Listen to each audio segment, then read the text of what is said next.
Hey, it's Game Talk. I'm Gangster. I'm here with Brimstone, What's up, guys? R- Rambo, What's going on? and my boy Blue.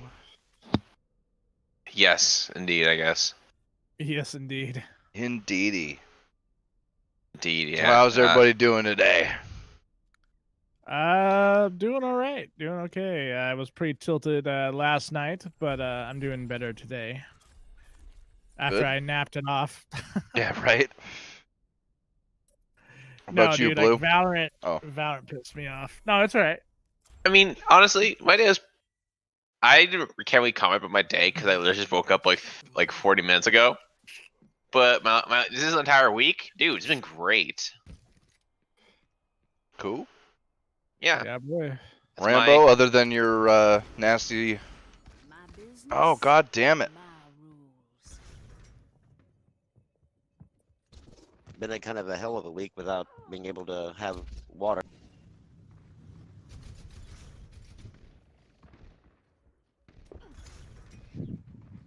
Hello?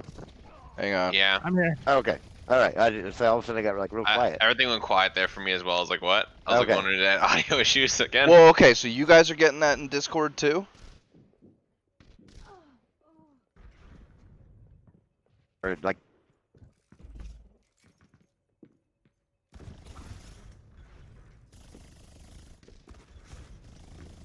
What up, JC? Can you fucking hear me? Because, Discord is not doing well.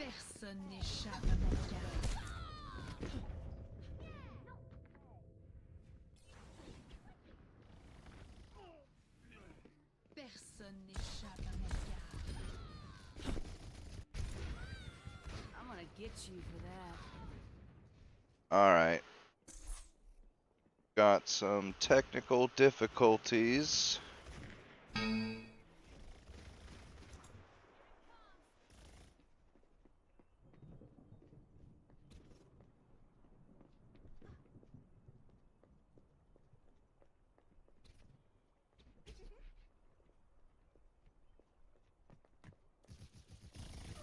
Yeah, Discord, like, fucked up and crashed. So I'm trying to restart it.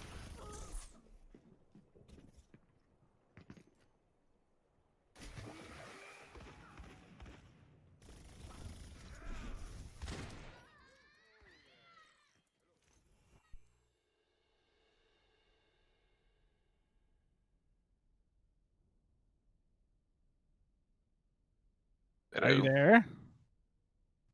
Y'all hear me now? Yeah, man. Did you drop out or something? Discord just fucking crashed. That's weird. Yeah, really weird. I don't know what the fuck's going on. I don't think it's my internet, surprisingly.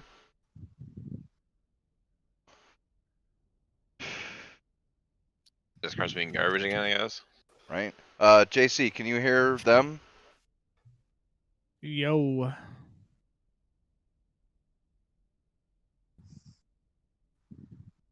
Make sure my output, yeah, it's going to cable.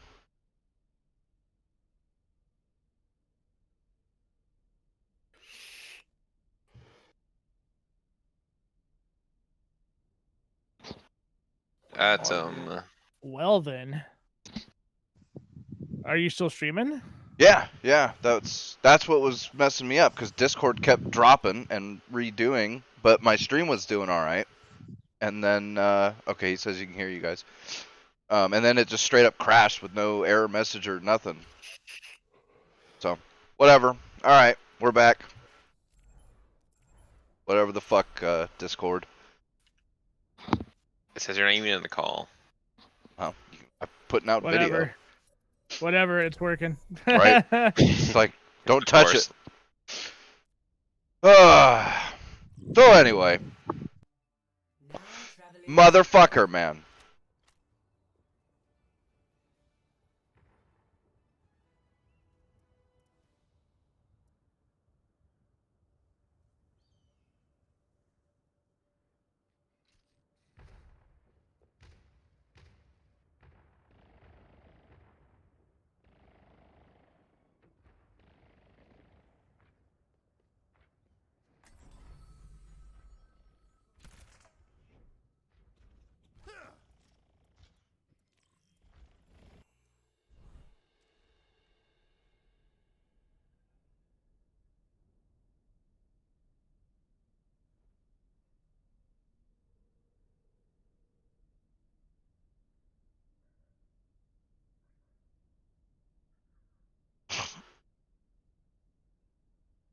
Discord is trying to censor him. Dude, this They is got some him. shit, bro. I swear to God. The Do you whole want me to world's try to- against Want me me. to host it? What's that? Do you want me to host it? Well, that's the thing. You I got don't it. think it's Discord that keeps fucking crashing. Gavin Newsom has got to Discord on you, man. He's after you guys. Yeah.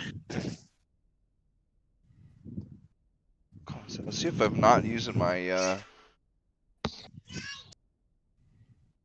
my camera, if that works any better. Fuck me, man.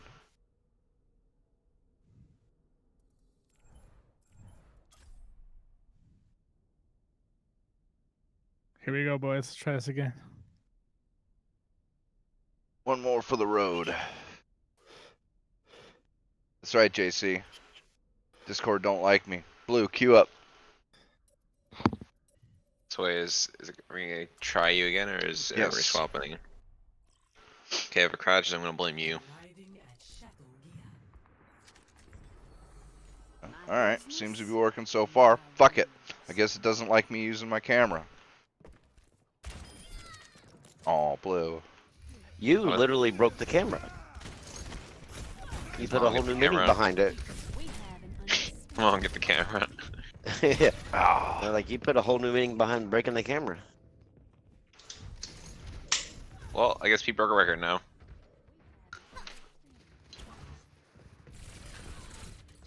Anyway, so, was not in the plan. for the last time... A lot of time was, but I thought I was expecting him to crash again. right? I was expecting like the universe to just try and whatever it can to like block him.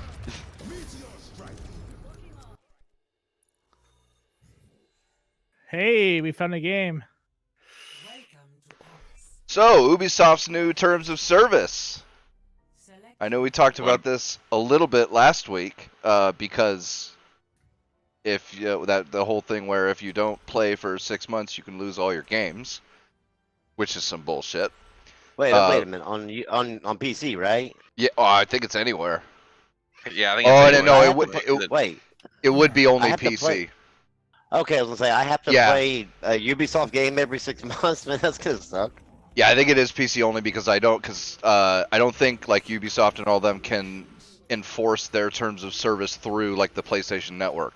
Oh Right. no, because PlayStation's terms of service overrides it. Right.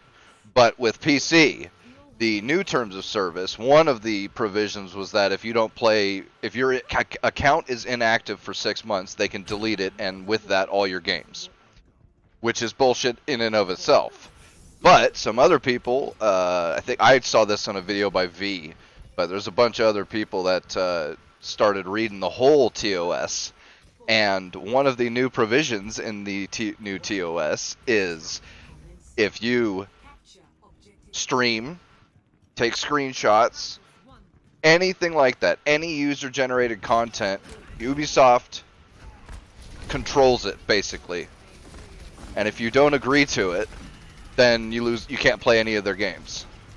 Well, okay. Now wait a minute, because if you post that kind of makes sense. Because if you post a screenshot of their game, they would own the rights to it anyway. You wouldn't, because obviously you have a right to share it, but they would own the actual rights to the screenshot because of the fact that you don't have rights to their game. I don't know about screenshots. I don't know. I don't know how fair use would come onto that. Because that's.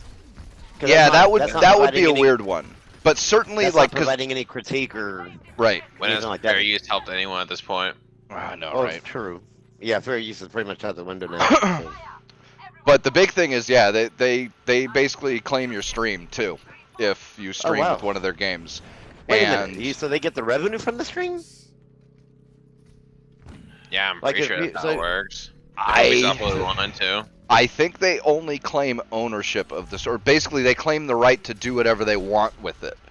So if Okay, they so want to can- use they it can use it in a clip. sure, or That makes sense, but yeah. also they claim your face or your what is it, your icon, like basically anything you use to stream their stuff besides your actual like Twitch account or whatever.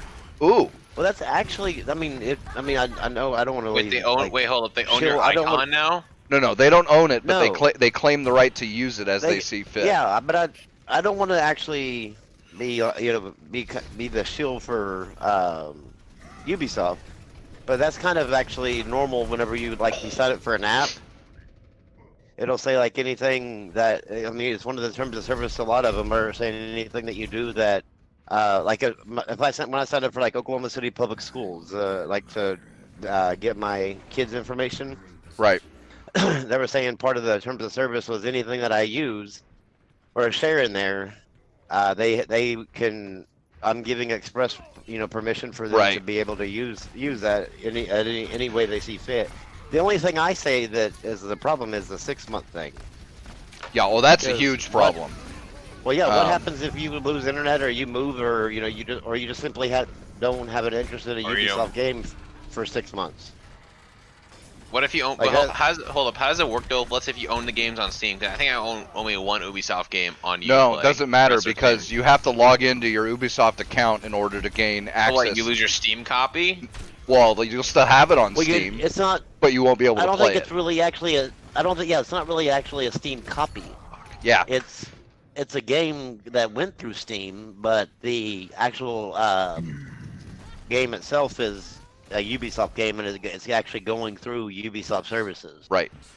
And this is why people were pissed off when this shit was happening with Steam, where even though you bought it on Steam and downloaded it through Steam and started it through Steam, once you started it, you then had to log into whatever. Oh, crap.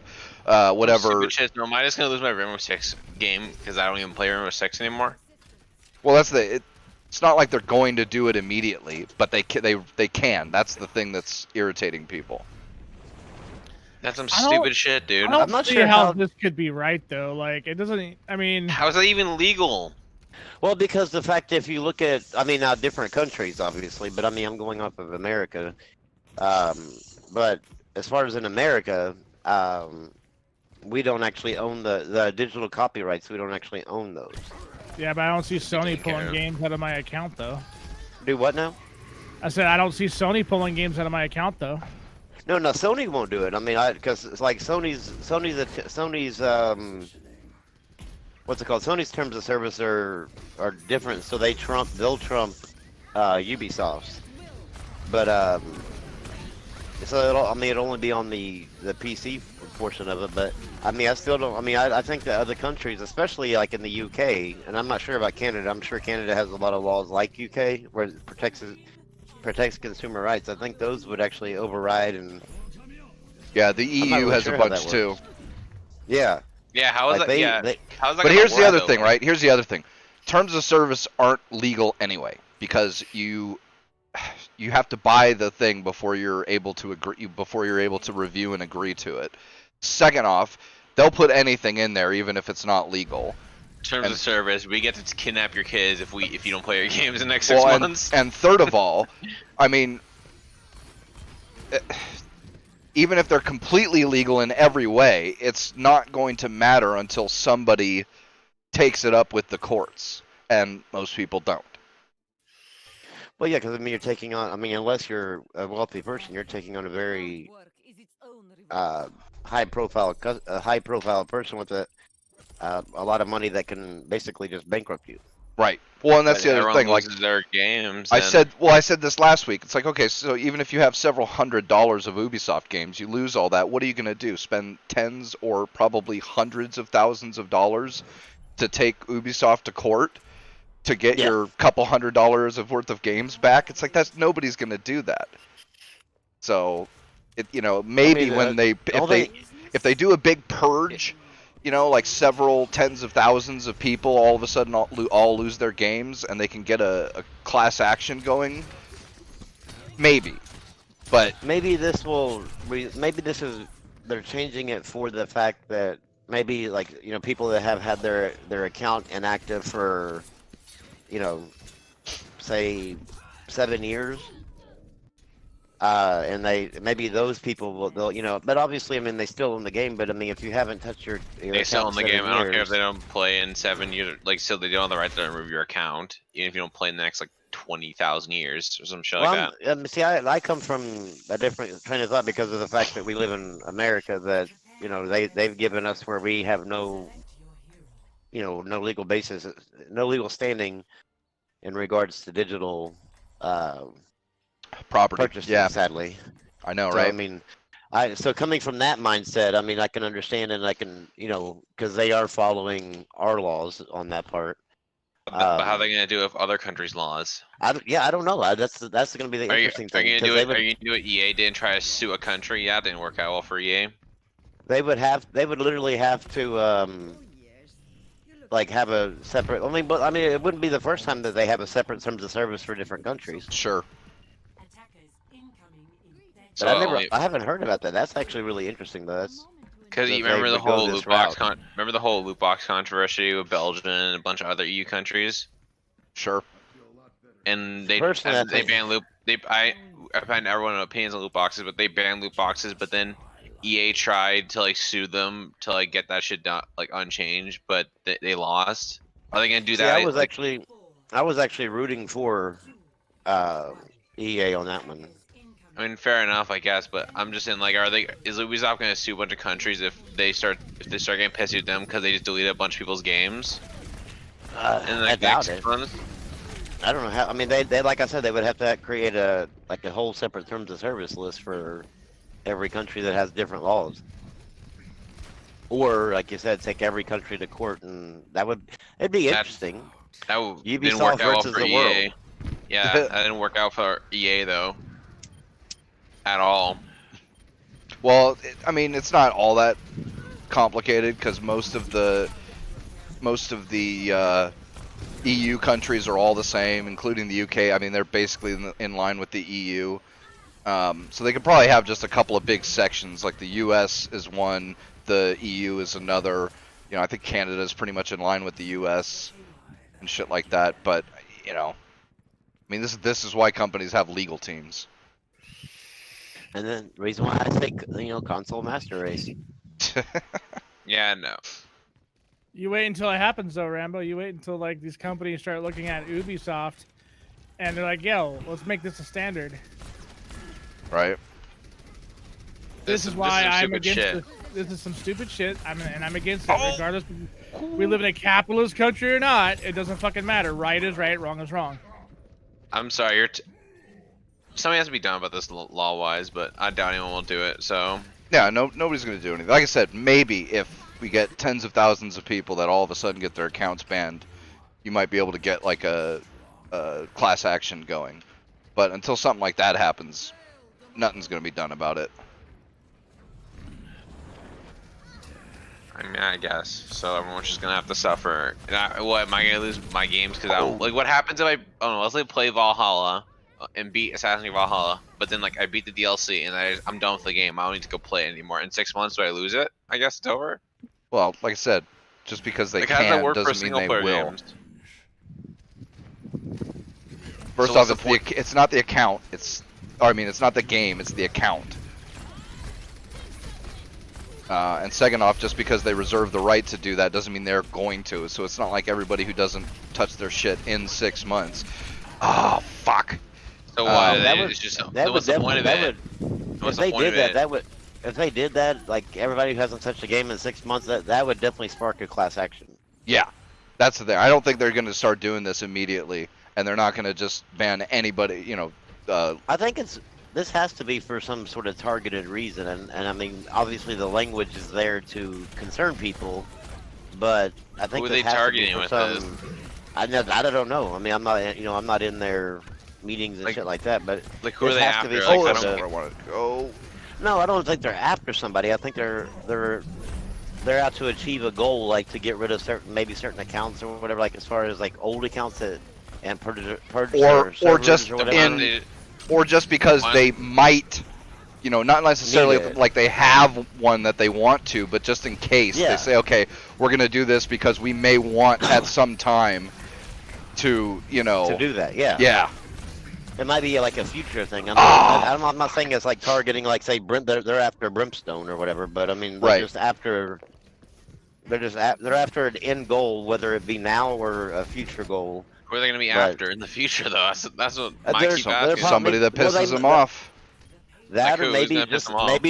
maybe they see that their servers are, I don't even know how it works in their system, but I'm just saying maybe they see something, you know, getting full, and they don't want, instead of like spending the resources to take care of it, if they can have that reserve the right to purge old accounts, Right. then that would free up some space there too. So I mean, Why- I don't know, maybe why it's is just the some limit random stick- thing. Why is the limit 6 months? Why isn't it like I inactive don't- accounts Dude, like 5 years old? man, You're asking questions Until- we don't have the answers Yeah. to, man. Well, Like, you're I mean- creating things that. Well, you're saying shit that you don't have the answer to either. So. Well, we're just assuming, but I mean, at the same time, is like I'm not in Ubisoft's meeting. They didn't invite me this last time. I mean, but next time they do, I'll let you know. I'll make sure that Thanks, please do. But I will make sure. no, but like this. Oh man, whatever. It's the. Fuck It's you, a weird Ubisoft. thing. I don't even understand it, but I don't even have to. I'm not even gonna buy Valhalla anymore. Fuck it, take away my Ubisoft account. I don't care. It's not gonna play their games anyways. damn, I did fucking horrible that round. and yeah, it might not actually. Just like JC Gaming said, that it might not actually ever come to fruition because just like if you remember, Microsoft was about to implement that shitty ass DRM crap into their Xbox One back in the day. And you know about if you don't sign in, you can't with every 24 hours or something like that, you lose access to the your account. They until removed that. Yeah, no, but I mean, due to backlash, I mean, all these companies try to do like these overreaching things. Yep. And then due to backlash, or maybe even their legal team, their legal team comes and go, no, you can't do that shit. And so maybe maybe this is just something that they're talking about and it's out there, but it actually isn't really. Do they actually change their terms of service? Oh, yeah. Yeah, if you don't agree to it, you can't play Ubisoft games as of now. Well, maybe I don't know. Maybe somebody will. There'll be some backlash in in stuff, and then they'll remove it. But Yep. I mean, I don't. That's weird that they implemented it, like actually fully implemented it without. Because damn. Yeah, some Yes. dirty. Now you're Shit. making me want to log into my Ubisoft account on PC just to see what it says. I'm not gonna bother, man. I'm not gonna buy their games. I mean, that's the I'm not thing. gonna I have, play to like- buy their games anyways. So. I have 2 Ubisoft games, and I only care about one of them. And if I lost it, I really wouldn't care that much. And I certainly have no interest in buying other Ubisoft games, so I just don't Like, care. what about their single player games? Because I haven't really played that much Assassin's Creed Odyssey. Like I said, bro, it's the account, not the individual games. Yeah, it would have to be like that would It's- be that it's would be referring every to game. the account. So I can still play it on Steam. I just wouldn't No. be able to use Uplay or something like that, or No, because in order to play No. those games, you have to log into Uplay.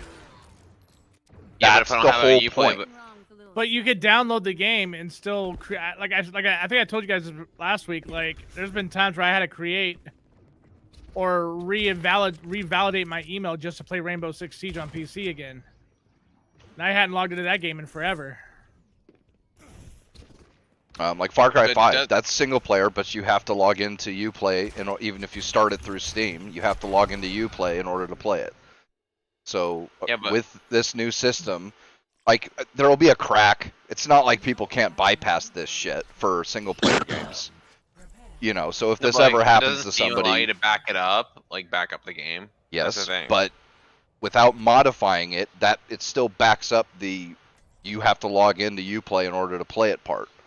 So I would just have to crack it if this shit Yes. happens or something like that. Not that we would condone Oh, I don't get any it. sort of piracy at all here on the Game Talk. No, in we fact- don't do that in fact, thing here. If you do that, I might actually just quit talking to you. Yeah, but I mean, because that is just yeah. yes, a crack would be needed, and that would work for single player games. Noted for the future. Okay, here we go. Updated use terms of service on May 12th. You have until August 12th to read and accept these terms of service and acknowledge the thing, at which point they will become effective. So August 12th will become effective. If you do not agree, you can stop using the services and request that you close your account on the account management page in the account information section and close your Ubisoft account. For more information, wow. Yep, they're no Holy joke. shit. I guess Yeah, I, Ubisoft's fucking bad. Fuck Ubisoft. okay, let's see.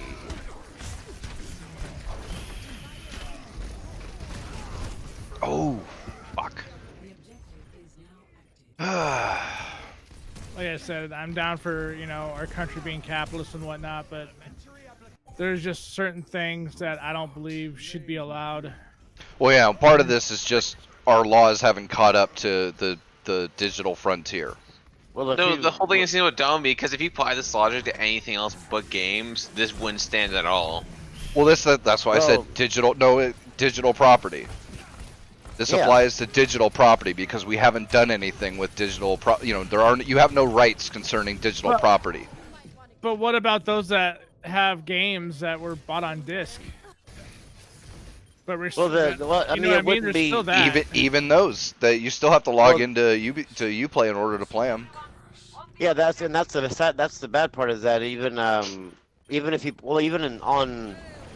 even disc now today, like on PlayStation and Xbox, if you actually look and read the terms of service on those, they actually state that they read the exact same way as your digital games. Yep.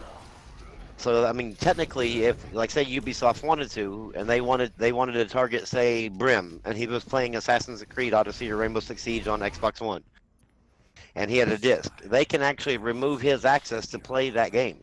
Yep.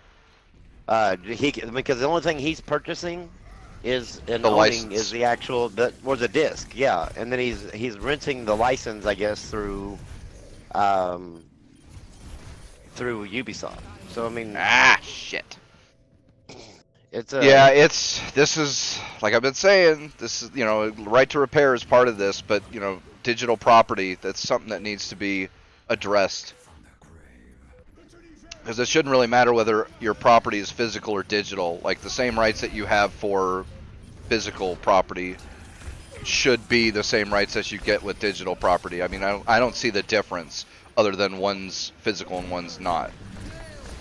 Yeah, well, your country's out of date. What do you want me to say?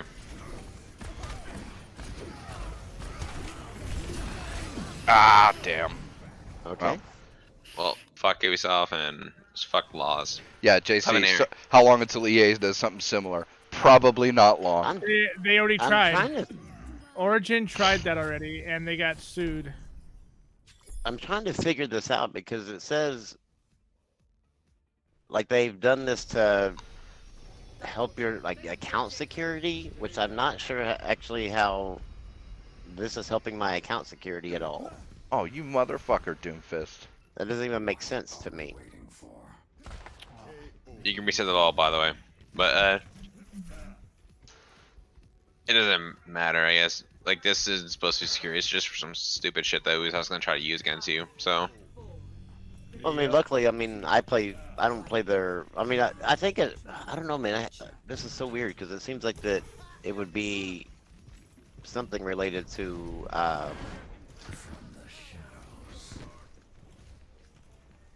I don't know. It just seems this is so damn weird. Like that doesn't even make sense. I mean, why would they need to purge your account? Yeah, why? Yeah, We've all been asking the whole time, why? Yeah, because it's not like Steam does that. No, wait a minute. May, June, July, August. So no, that's only 3 months. So I was thinking maybe the 6 months was like you have 6 months to accept the thing. But no, it's not even at 6 months. So because it's from May 12th to August 12th to accept it. Oh, Jesus. Huh. Let me see. Let me see if please no my okay if you agree to Anything interesting in there, or should we expect then?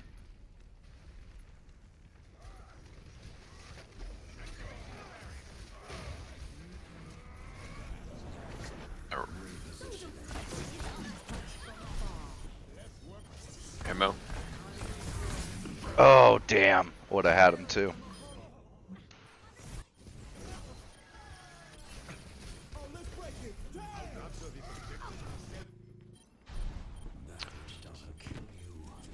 Yeah, so, Might end it here when it comes to this. you what? I don't know, the Ubisoft thing, discussion, whatever. What about it?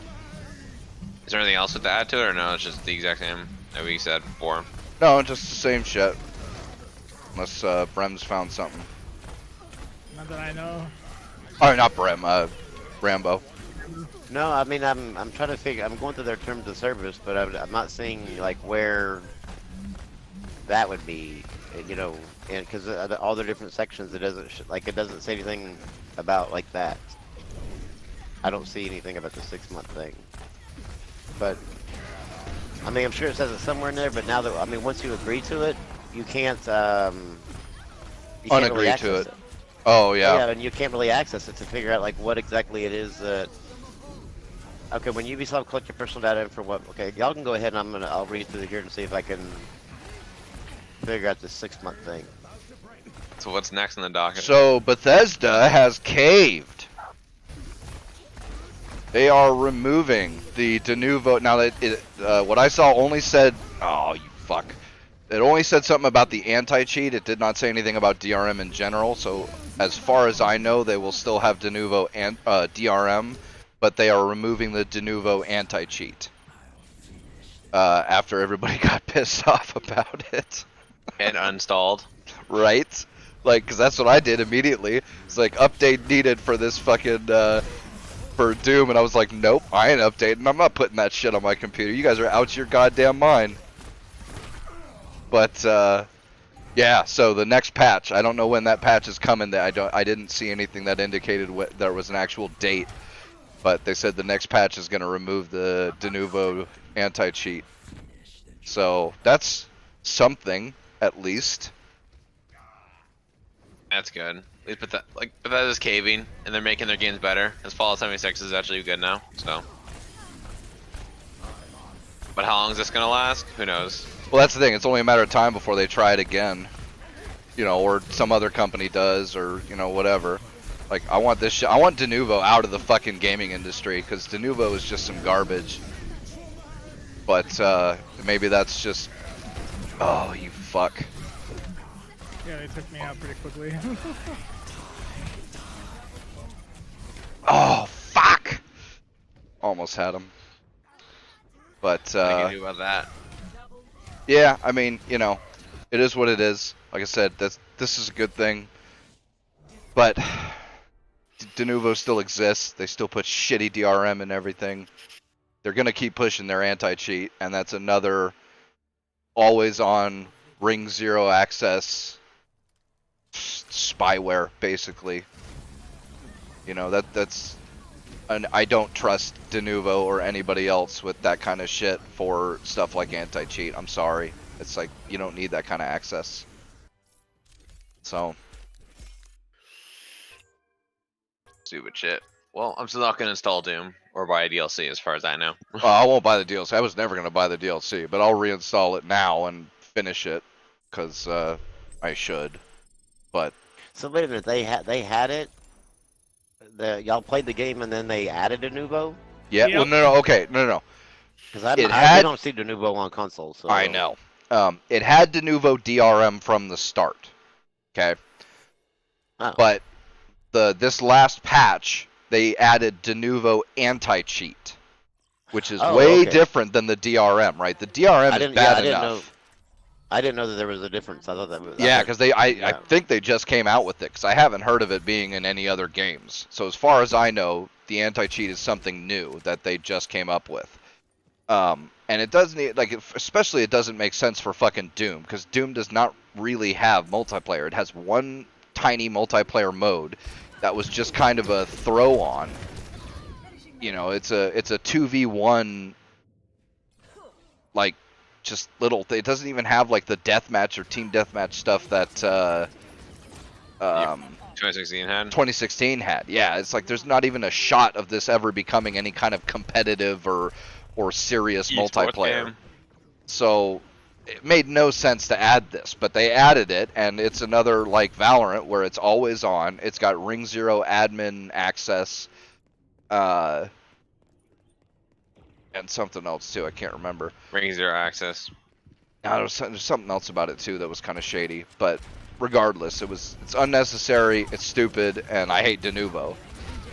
So, Yeah, you I've heard know. nothing but bad things about the Nuvo DRM. The theft, yeah, the DRM. Part. Yeah, oh, it's terrible. I just man. kind of figured that was the exact same thing, but I mean, if that's terrible, I can only imagine the anti-cheat was Yeah, even worse. horrible. Like just garbage.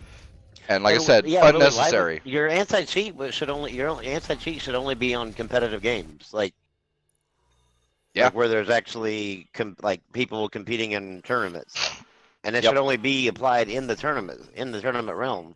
I mean, I could, like Overwatch, I could see it being running while you're doing quick play too and stuff like that, but certainly not in a game like Doom. Oh, well, yeah, I mean, there's no point in it in Doom. Yeah, it's I mean, just not even close to any sort of serious multiplayer. By the way. What? But surely there's gotta be some way of like some sort of anti-cheat out there that they can run to keep people from like hacking into. Well, I mean, obviously you can never keep people from hacking, but for the most part, keep people from hacking into the and making the balance unfair, but still not ruining the experience for literally everybody on the. I mean, this is the thing, right? Anti-cheats suck because they're a catch-up game. All of them, even these always-on Ring Zero ones, you still can only catch the cheats that you know about, and so it's a forever game of figuring out what the new cheats are and then programming your anti-cheat to accommodate them. And so I don't see what like the whole always on Ring Zero thing. I know what they say they want to be able to do with it, but I don't see it helping in any way, shape, or form. And like when the first time I restarted after I started Valorant, it told me that my hardware monitor was, my temperature and all that monitor was a cheat or a possible cheat program, and stopped it from running. And it's like, okay, guys, you're being ridiculous here. Like it's the most used. It is the most used hardware monitor program on the fucking planet. Hardware Info 64. It's been around forever. It's free. It's the best one. Everybody fucking uses it. And it's like, if you can't even tell that that's not a cheat, like, I'm sorry, you've got no fucking chance. That kind of answers my next question, was because like I was gonna ask if there's a way for them to basically, they know the code of their game and they know that, so I was wondering, is there a way for them to say, here's all the known codes, so if anything comes across into our game that doesn't have these codes, that has something other than these, then that's banned. But that's the thing, is like PC has so many different options that you can use for different things, and new things are created all the time, that they would actually be like you said, playing catch up all the time, or banning things that wouldn't or shouldn't be bannable. Well, basically. Anti-cheat is not supposed to stop hackers. It's supposed to just stop them in their tracks while in the game. Like, you're not gonna stop hacking ever. Well, I mean, Doom isn't even a serious fucking multiplayer game, though. That's what made no sense about it. Yeah. Yeah, but even for a serious competitive game like Overwatch or whatever, it's like there's only so much you can do with anti-cheat, and there's no real alternative to be having a well-staffed, well-funded anti-cheat team that is constantly on the lookout for the new cheats and program, because they're all paid. So you have the team buy the cheats, figure out the source code, and then program your anti-cheat to respond to it.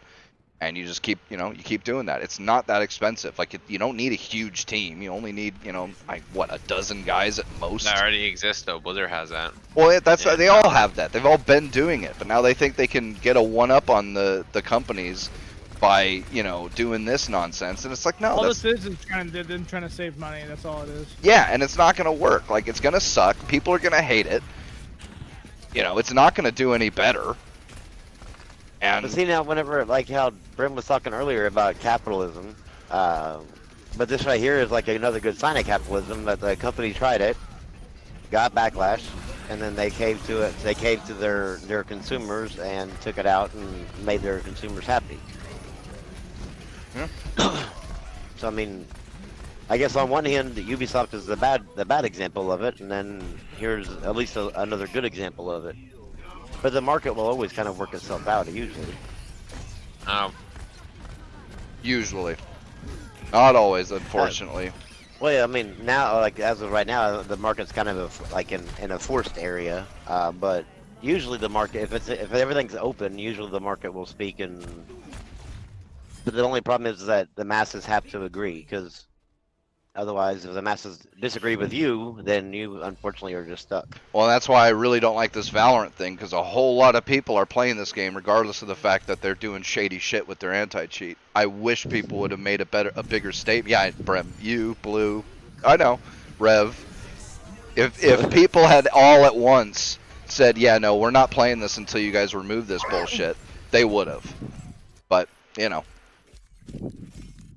It is what it is. I like, mean, even you know, if, people can't always do that. So fair enough, right? Like it's not like this kind of, you know, it's people were pissed off with loot boxes when they first appeared, and the same thing could have happened where if everybody just didn't buy them and said, no, we're not buying this shit, it might not have.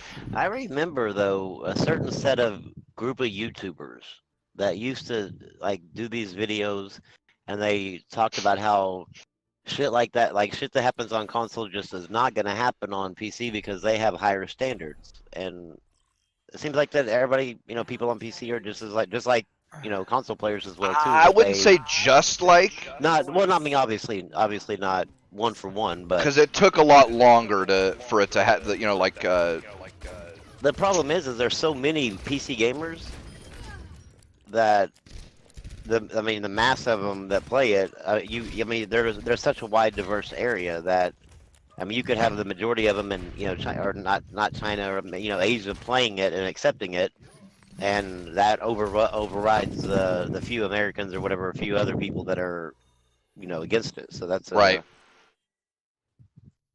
Yeah, you know. From what I understand, there's a lot of problems with people playing from Asia, in like as far Oh as, yeah, like, China. Oh, all the hacking. Basically, in all these multiplayer games, comes from China. That doesn't surprise me. Yeah, something like all not only not only do all the like hacks themselves come from China, but when you look at the proportion of people banned by each country, I think it's something like 90-something% are Chinese players. So yeah, it's. I mean, a lot of this could be fixed if they just fucking stop Chinese players from playing on EU and American servers. I understand, like, I mean, it's not like China doesn't have enough border between servers. China, I mean, China has everything, you know, separated from the rest of the world anyway on most things, but it's not like there's not enough Chinese players to create their own server just for China. Right. I mean, they literally have almost half the. Oh, I mean, I think it was like half the world's population in their something one country. Yeah, it's either right above or right below that, but yeah, it's something like that. 2 or 3 point something billion. It's ridiculous. Yeah, so I mean, they could definitely have their own servers in China, and plus, they do. They just don't like playing on them for some reason. Oh, well, but if your servers are like, if they're playing on American servers, or you know, the worldwide servers, whatever. Does that now allow the Chinese government into those servers because of the fact that they have that only the data that they get from Chinese users or whatever? Yeah, so it like they could get all the game data that's coming in. So for that particular match, you know, but they could get. But they can't like get your account info. Okay, so they can. Yeah. So any player that's playing with them, they could get their name, you know. And they could get what happens in the match and shit like that, but there's not a lot of data that's transferred to you while you're playing a multiplayer game. You know, it's not like you're picking up other players' account data while you're you know, playing with them or anything. Well, see, I didn't know if like say Ubisoft or not. I mean, here we go to the Ubisoft, but or you know, but any of these companies like that are collecting any data like from that and on sharing it like in their server to where, because anything that the company has access to from the server, China has access to. Right. Or can get access to, I should say. Yeah. So that's Yeah. Luckily, yeah, that's a pretty thing. Well, good, because that. But Tencent invading all these gaming companies, that's something else. Yeah. Yeah, that. I've noticed a lot of the like Tencent being in a lot of these companies now. Like it just seems like everything has that Tencent logo on it. Oh yeah. I've never even heard of them until like TikTok and crap like that. Right. Of course. Yeah. And Tencent is you now already said it. creating a U.S. division. Oh yay, that's Right. what we need. Yeah. Tell me about it. How is they that won't- legal? they to- No they one knows. to- They totally won't report back to the Chinese government. No, of course not. Not at all. I mean, they'll probably, at worst, they'll probably get raided by the U.S. government. Well, I mean, good. maybe, but we seem pretty okay with a whole bunch of shady Chinese companies doing shady shit Yeah. in our As long country, as it's making people money, right? then Like, look at all the that's the bullshit downside that of they're of the capitalism. right. Look at all the bullshit that happens in like Hollywood and stuff. I mean, Jesus, man, some of the things that they've changed in movies to be okay for the Chinese government is just ridiculous. They used to make a separate copy. for And they China. do if the changes aren't that major, but there's a lot of it now where because it's a lot cheaper to just do one version of a movie Yeah, than it is to do obviously, two. yeah. So, you know, like with the new Top Gun coming out, the jacket that he has doesn't have like in every other way it's the exact same jacket than that he had in the 80s movie. Yeah, it's like the Thailand flag or something on it. Or Yeah. something. One of those Asian countries. right. Yeah, that it's China, that it's China on says water, is exactly. yeah, that China says is part of them and not their own independent country. Yeah, that's Yeah. that's missing from that jacket. So, you know, I mean that's a Good thing minor out. change, but it's still bullshit. I mean, I don't like that happening. Well, no, Hook then me there's again, that one Roadhog. thing- There's that one kids movie that actually showed like the 3 stars in the China Sea or whatever, where China has claimed ownership. I don't remember. I forget. It's some kids movie or whatever. But they like whenever the girl. It's an Asian drawing. It's a cartoon thing, but Sure. an Asian kid or whatever. But when she looks at the map, like the glow. Or I guess she has a map on her wall. But in the Chinese South China Sea, it has like the 3 stars that China has actually placed on their map, showing where they claim ownership. And so no, you know, every other map besides the Chinese map doesn't show that, but they actually had that in the movie to appease China to make one copy of the movie. Right. I don't really understand like why are, I mean, I get that you make since they have like half the world's population, that they make a shit ton of money in China, but why are American companies even catering to the Chinese government or audience at all? Like The money, I mean, you know, but I mean, if you want, like they say capitalism was going to change that, but if they all it did is make them control it. But if they quit appeasing them and quit sending things over there and basically cut China off from the rest of the world, China would be forced to change at that point. oh, could force a change. cunt. Well, that's the thing. It's the theory was, I mean, and it's true. I don't want to say it's not happening, because it is, because the Chinese government is a lot more capitalist and free, quote unquote, than they used to be, for sure. And then this was the theory. It's like as they opened their markets more and started making more and more money, they would want to make even more and more money, which would force them to become even more capitalist, because it's the fundamental flaw in the communist system or totalitarian system is you just can't there is no brain power on Earth, collective brain power on Earth enough so that you could completely control all aspects of all the economy of scale in your country and have it work out. It's just not possible to have that much control and figure it all out. You know, the kinds of calculations and shit that you have to do are ridiculous, which is why we outsource it. We say, okay, you company, you make this product, you get to figure out everything about your product and work it all out. Distribution, you know, making it, all of that. And that's how it works. I mean, I get that it's helping, but it's a slow process. But I mean, I still say if like everybody shut off all their capitalism and their companies from China, it would force them into a third world country. Yeah, unfortunately, it would hurt they us a could lot too. Well, yeah, I mean, it would hurt us financially, but I mean, in the end, I think that every country would be stronger because I mean, just like in what the case that's going on right now, every Oh, country would be dependent on themselves. Yeah. So I mean, I don't know. I guess there's pros and cons to both sides of it. I hope they somehow figure it out to where it doesn't can keep conflicting and hurting like even the gaming world, especially the Tencent. I know, right?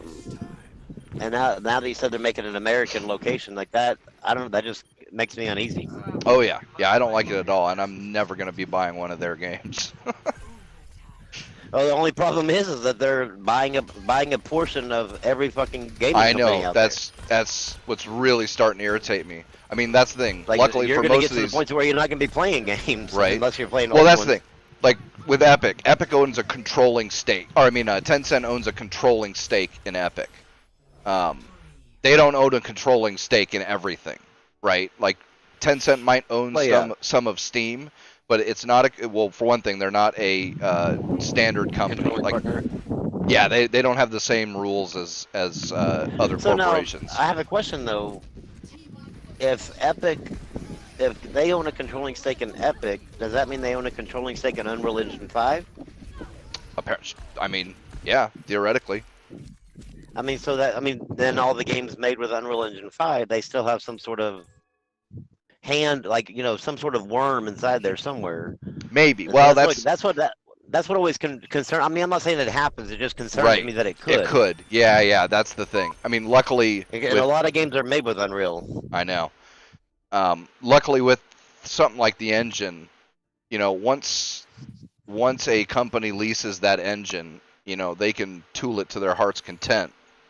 So it's not like if they put something in the engine that other companies couldn't just take it out when they, do their shit. It also would be really difficult. Like, people tend to notice, what was the, I can't remember. I don't think it was a game, but it was some other software. Oh, when the Epic Game Store first launched, it didn't take but a couple of days before PC techs had come out and, oh yeah, this thing is looking through all these files. It's sending this much data. Yeah, that source code behind it. Yeah. Yeah, I mean, it doesn't take people people, right? It's a specific group of people, but there's plenty of these guys who are super deep into computer programming. They love diving through this stuff. Everything. Yeah, it's like the autist dudes over at 4chan who can fucking find a flag by the stars within a week. That's fucking insane, man. So if they pulled some bullshit with Unreal Engine, it wouldn't be long before one of those guys would find it. So, it is what it is. But it's still not great. Like JC said though, he said he thinks the damage for us the world would be temporary, but China would be forever fucked. So. Yeah, I mean, I don't know, man. I don't know. I mean, obviously, I'm not, an elected official, and I'm not an economist, so I don't really know how that works out. But it just seems like it would work out on, being a layman. Yeah, I mean. Now, did Epic take that out? No, it's still going. That's still in. Oh, still going on. Yeah, nothing changed as far as I know. It's almost like I was right to not install the Epic launcher, guys. This thing. That's why I will not make an account with Epic. I'm not going to install their store. Yeah, none of that shit, because I don't agree with what they're doing. I don't like it. I know you don't like Epic. You're crazy, guys. I know, right? Yeah, I just hate them. How did Epic become so? I mean, Epic went from just a regular studio to all of a sudden making Fortnite and becoming some sort of gigantic force. I mean, literally, I think it was Fortnite. They hit the perfect. Survival evil. I mean, where you read Fortnite in the Death Note. This has happened before too, where a company is just kind of plugging along, but then they hit the perfect note where they've got just the right game at just the right time, and all of a sudden, I mean, look at Blizzard. Truly amazing. I mean, Blizzard really how quickly they came. Blizzard was kind of niche for a long time. I mean, Warcraft and StarCraft were popular, but I mean, it's not like they were worldwide phenomenons. Until World of Warcraft came out. But then World of Warcraft comes out, and then fuck, man, everybody's playing it And still is playing it. basically. So, you know, I mean, the same thing happened with Fortnite. Kids really, it is kid friendly. Kids really like playing it. I could see the appeal. I don't like it myself, but I can see the appeal where, you know, there's a shooting component and like a building component. So whether you're, you know, more heavy into the shooting part or more heavy into the building, like Minecrafty type part, you know, it's got a place where you can be competitive with both. Yeah, you know. And that's the, you know, right at the right time, because battle royales were just, I mean, that's right after PUBG and battle royals just became super fucking popular, and Then obviously PUBG obviously How Fortnite's nice a way better game than PUBG, so you know, How nice it would have been to be the one that created Fortnite. right? Shit. I would have at that screw- point. I would have at that point would have told Tencent to go fuck themselves. Right? Yeah. I mean, I don't know. That's what No, I'm but saying is like, why? With Tencent and Fortnite, why Epic do they have even always. why do they even have to have Tencent? I mean, Tencent in No, there. because Tencent and Epic have had their relationship, I think, as far as back as the 90s. Like, when was Epic first made? Like, I said first made, like it was a product. First founded. Oh man, I mean, fuck. Because I'm dude, pretty when- sure it's like, I think it was like in the, I remember seeing like, Yeah, it was like, either- saying they've been partnered since the 90s and all that it was stuff. the earlier mid '90s, because it was whenever Unreal Oh, came so it's out. been a while. Oh yeah, but well, Okay. see, we don't know how much involved, you know, because Tencent might have been just a tiny See, I thought they investor. came around. I thought they came around with after the Fortnite explosion. I mean, that's literally whenever I first started hearing. I of them, don't know. I don't know enough about it. No, they've Tencent and like hold up when Fortnite was just on its own, no one cared about Tencent until they decided to do their shit with their launcher, basically. I mean, crazy enough, as soon as they started doing exclusive stuff, that's when everyone else cared about Tencent and Fortnite. Because before, no one gave a shit, and no one probably would have given a shit if, like, for example, they just didn't do exclusive shit and ruin PC gaming, all that stuff. Yeah, I mean, I don't know. Well, that's the thing. If Tencent wasn't butting their nose into everything, people wouldn't give a shit about them, but they are. Yeah, but people started giving a shit about Fortnite's or Epic and Tencent's relationship because of the whole exclusive shit. That's why. Yeah, I mean, Not saying like it's, I guess now is better than never, but well, see, the other thing too is like, you know, yeah, people don't care until something's affected, but that's the thing. You don't notice until something's affected. so they have to use their Epic You know, launcher. Who pays attention to every corporate buyout and policy? You know, especially when they don't really affect you.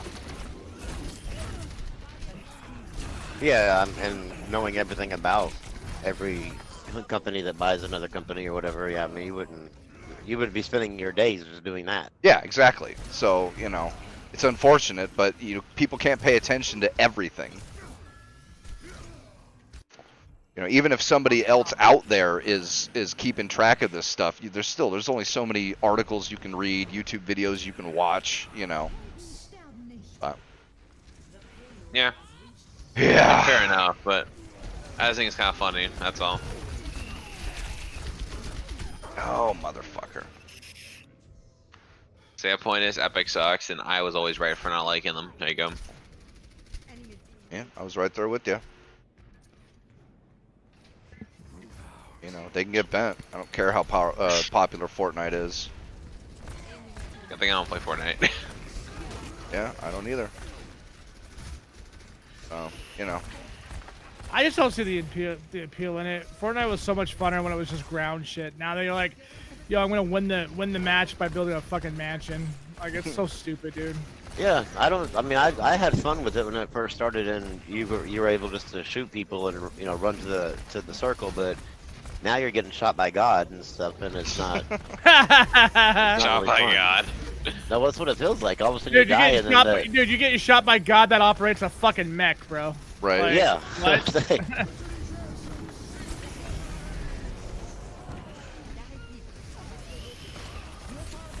Oh, why did you do that? That's some of that Fortnite money.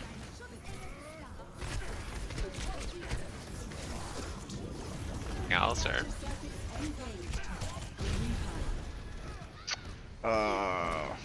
Kind of in the middle. Can't see what the third thing is on the list. Trying to remember. oh, want to show Unreal 5 real quick, or no? I mean, we can. No reason not to talk Unreal about 5. Unreal 5 only runs at 1440p, 30 FPS. it. Well, no, on okay, PS4 all right, demo. no. Be fair. The tech demo that they presented ran 1440, 30 frames. So that doesn't mean that's all they can do with that engine. Like there were a lot of features that were enabled in that demo that most games are not gonna have. So That's the thing is like people were talking about like, oh my god, the PS5 is gonna be awesome or whatever. I'm like going, do y'all not understand what tech demos are? Like the amount of money and the amount of Wait, I thought PC gaming was over though because of the tech demo. That's what I was told. well, yeah, but I mean the amount of money that a company would have to dump into making a game utilizing all those features. yeah, look like that demo looked like. Yeah, all the way through the game, the cost reward ratio would be so out of balance that there's no way in hell anybody's It'd gonna be use used that. for it'd be used for an E3 demo just to get downgraded 6 months later. I mean, I it happens wouldn't all, be surprised, this is dude. why That's it's a tech the demo thing. and not a game. You know. Well, yeah, and I don't understand. People are going, well, tech demos, you know, it just shows what the PS5 is capable of. Like, no, it shows what the Unreal Engine is capable of. Exactly. Right? Obviously, the PS5 Yeah. can run it, but I mean, how do you? That was like what, a 30-minute segment or an hour segment or whatever. Maybe not even that, but I mean, just imagine a 30-hour game running that with that type of detail. Lucky cunt. I wouldn't even want to know what the hell how hot my PS5 would get. Right. I'd be having to like run a line from my PS5 to my computer so I could offload some of the load onto my GPU. That's all the game move.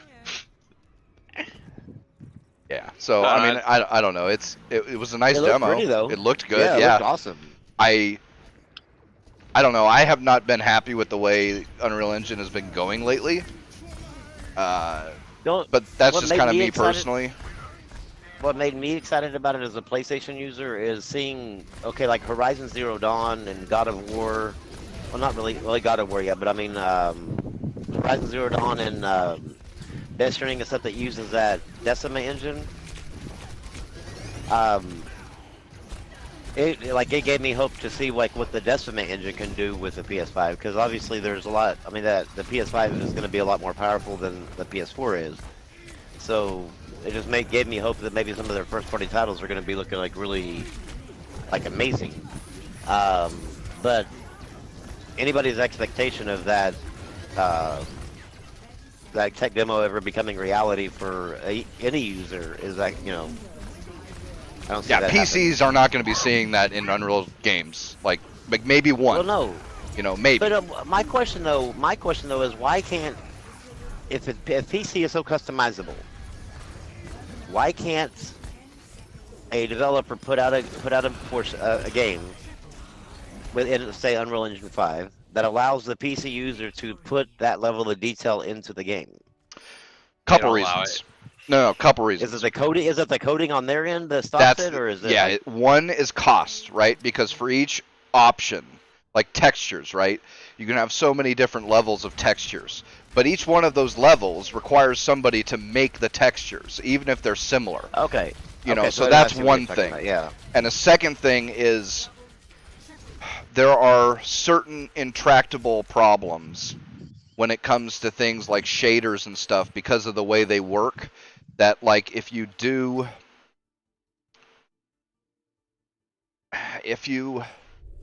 want certain effects in your, like the only way to you know, you want a certain effect in the game, but doing that really hinders low-end GPUs. Well, the only way to stop that is to like completely remove it. You know, have an option to completely remove it. And a lot of times they don't want to do that because then, you know, it doesn't look pretty. Shit So like would that. they have to actually create like a bunch of different versions of the game? Not of the Different game, versions but of the different- graphics. different parts of the game. Yeah. Yeah.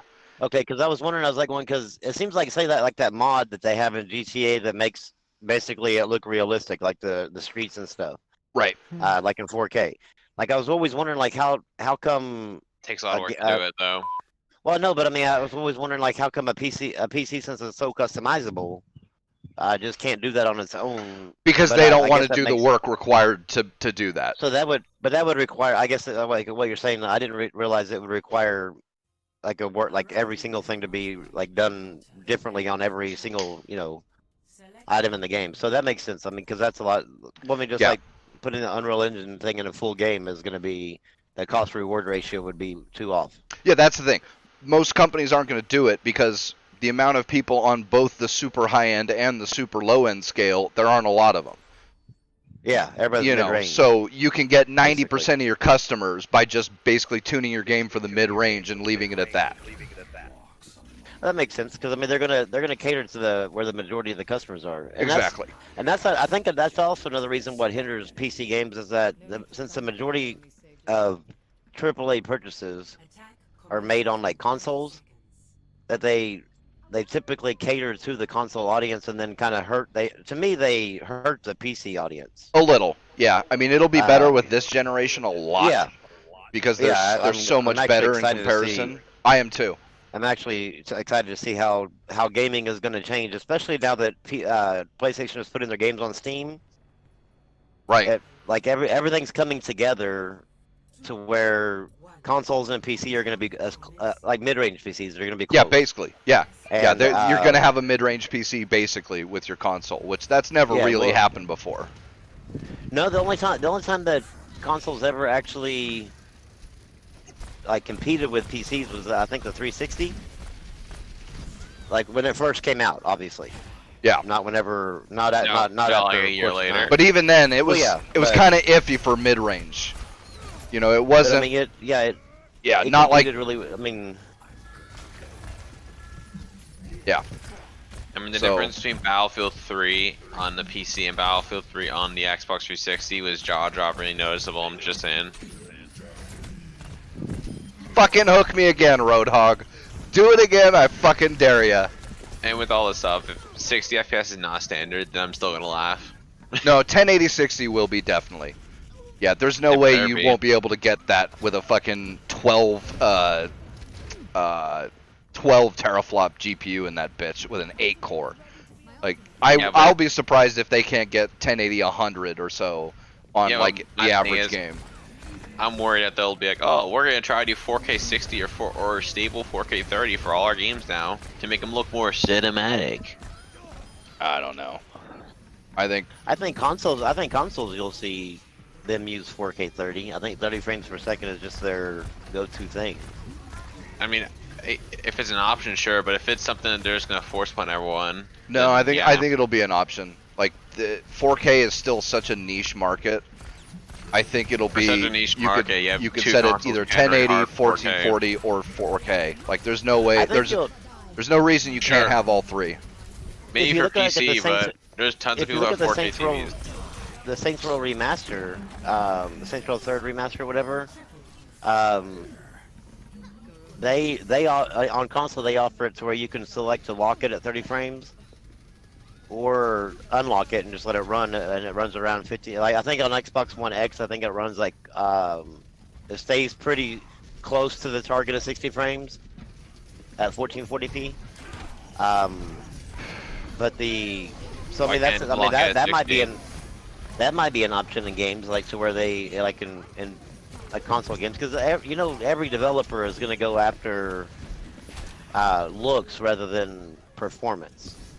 Yeah, I mean, that's why- they're gonna shoot for like the steady performance at like say 30, but they're gonna go for looks, because looks is what really draw. I mean, it's easier to grab your attention with the looks of a game than the flow of a game from you watching a screen. Right. Frame rate does not translate well in promotional material. Yeah, unless you're playing it yourself. Right.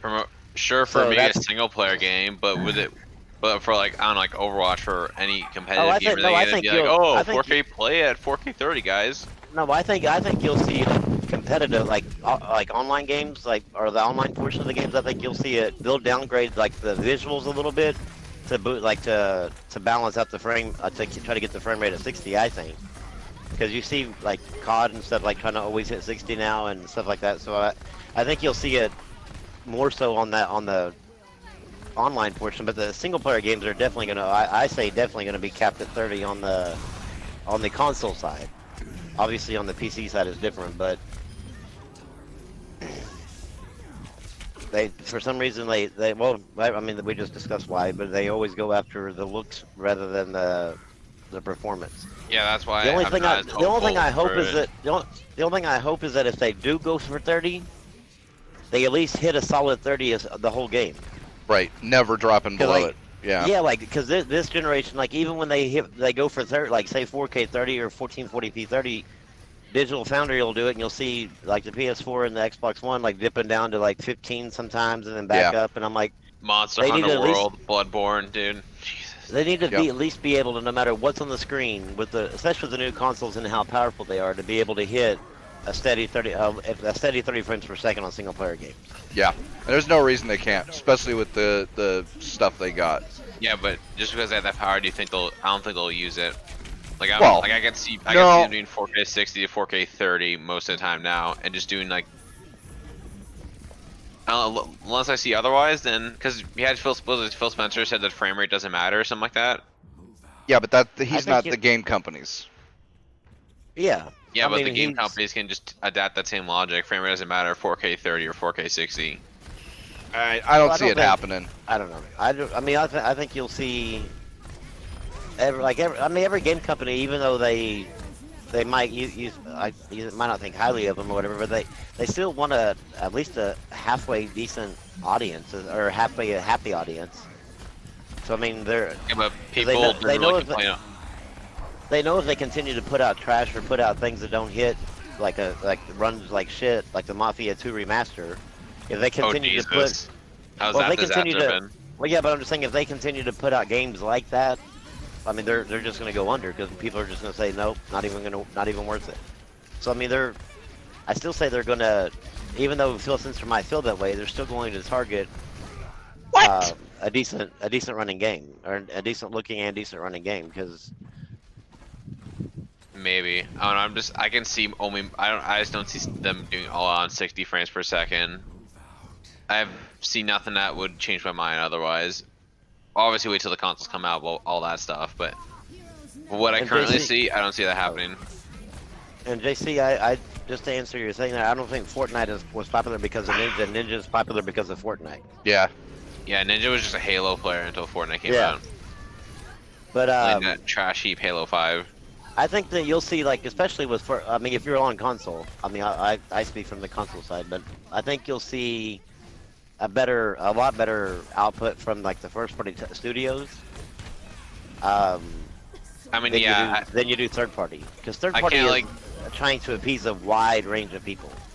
I mean, I can't like get mad at Sony because I mean, to be fair, Sony has been adding performance modes for their games, so I mean, I can't really get mad at Sony when it comes to that. And this is the thing. Well, I don't know, maybe- Like with the way, because consoles up till this point, you know, porting. Like, was it God of Por- War had well, performance porting is a weird thing, right? Do you start with the PC version or do you start with the console version?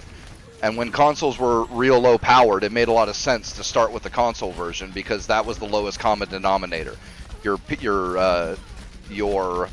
console was basically a low end Their sales were PC. made on too. That and that's too. where the majority of and they're going. So they're going to target that, just like we talked about. They're going to target their core audience first, and then. But now that, like you said, like I guess you were. Go ahead. You're about to. I think go. Well, exactly yeah. where I So was now at. that console is more like a mid-range PC. It makes a lot more sense to tune it basically for the mid-range PC, and you're going to be doing a PC port anyway for most of these games. So why not let the console player choose between 1080, 1440, and 4K? Especially I because could see now maybe- all these. Like I could see maybe Sony in like doing that, like at least enforcing Well, that like I because said, Sony no, has been adding performance options for their you're games. saying this like Xbox is the one controlling it. They're not, dude. The only ones that Xbox is I said- controlling them are the studios that Xbox controls. But all the Yeah, rest 'cause, of the I mean, game even companies, Sony they make doesn't- yeah. Sony can't dictate like what Bethesda does, and Yeah. they're not going to because Sony and Xbox make so much money off of like Bethesda games and Ubisoft games and EA games that they're not going to take the chance of pissing off those companies to where they won't put the game on their platform. So I mean, they're like they don't get to dictate what EA does. They might suggest it, but and EA might go, okay, well that sounds like I mean I can do that. But if it's out of touch with what EA thinks is possible or what EA thinks is cost effective, there's no way in hell Sony or Xbox is going to say nope, you can't put that game on there. So I mean, Sony and Xbox do not control what Ubisoft. I mean, they do to an extent, but not to that extent. Oh, They're not going to screw Blue up their and bread Brem butter. left. Oh wow. Oh yeah. Well, You d- Blue left a little while ago, but yeah, I'm done with Overwatch for right now. Eh. I mean, that's So- my. I don't know. Like, maybe it could happen, but I'm kind of just. Now, I don't see otherwise right now with this latest With generation. the also. well, I don't know with the options that like you're saying, like 1080p, 1440 or 4K. I don't see them putting that many options into a console portion of it. But I can definitely see them doing a. Do you want 60 frames or unlocked frames or do you want capped? But I don't know. I mean, I'm hopeful. I mean, it'd be hopeful that they would do that, to where the player on the console side has a choice. I think they would because the majority of people are still on a 1080 panel. Like 4K is not the standard TV size. 4K is. I said 4K. 4K is not the standard TV, but Oh, for not at right all. now. Yeah. But for right, So but there's. I don't here's see the why there 4K wouldn't be a market's reason. growing. If they're already going to be making 1080 and 4K, because they're going to want 4K because the people who have 4K are going to want it, and they're going to still make 1080 because most people are still on 1080. So at least those two, and I don't see because like resolution is not hard to differentiate. You don't even have to do all the work involved with changing graphics with resolution because you can use the same textures for different resolutions, technically. Yeah, well, I mean, a lot of the games that were on console now, that people were saying was 4K. The textures were still 1080p. Yeah. So I see This it. game does Why seem not? lazy, though. Why not just add a switch in there where you can choose 1080, 1440, or 4K? It wouldn't be hard. It's possible. I mean, Yeah, it's possible. I just And that would I don't know, I would mean, appease all the frame rate junkies who hate that consoles have such low frame rates. You just okay, put it in 1080. You know, if you can get a 4K 30 solid, then you should be able to get 1080 at least 80 frames, 100 frames. do you think that consoles are going to allow that high a frame rate? I mean, I know that they say it's capable of 120 frames or whatever like that, but I Maybe mean, 6. They're saying like here's the thing. They were saying this frame rate type stuff for the last generation, so maybe yeah, 60. no, even yeah, But like maybe 60. mean, I mean, 'cause- probably 60. But I I don't don't see- see like 120. again, and all even that the stuff. majority of the majority of screens that people are using now. Obviously, I mean, I know PC gamers are different, but I mean, as far as like all gamers in general, is 1080p and 60 and capped at 60 frames because of the majority of players are like TV screens or just a regular monitor, not one of the fancy monitors. So I mean, are But they again, really gonna shoot allowing for- those or allow the options aren't difficult. It would be nice. Yeah. It wouldn't. No, it's not difficult. I mean, it'd be nice, but I mean, are they going to do it considering the majority of their player base is just playing on a regular screen? I see it happening. I don't see any reason It'd be why they nice. wouldn't. Yeah. It would definitely be nice.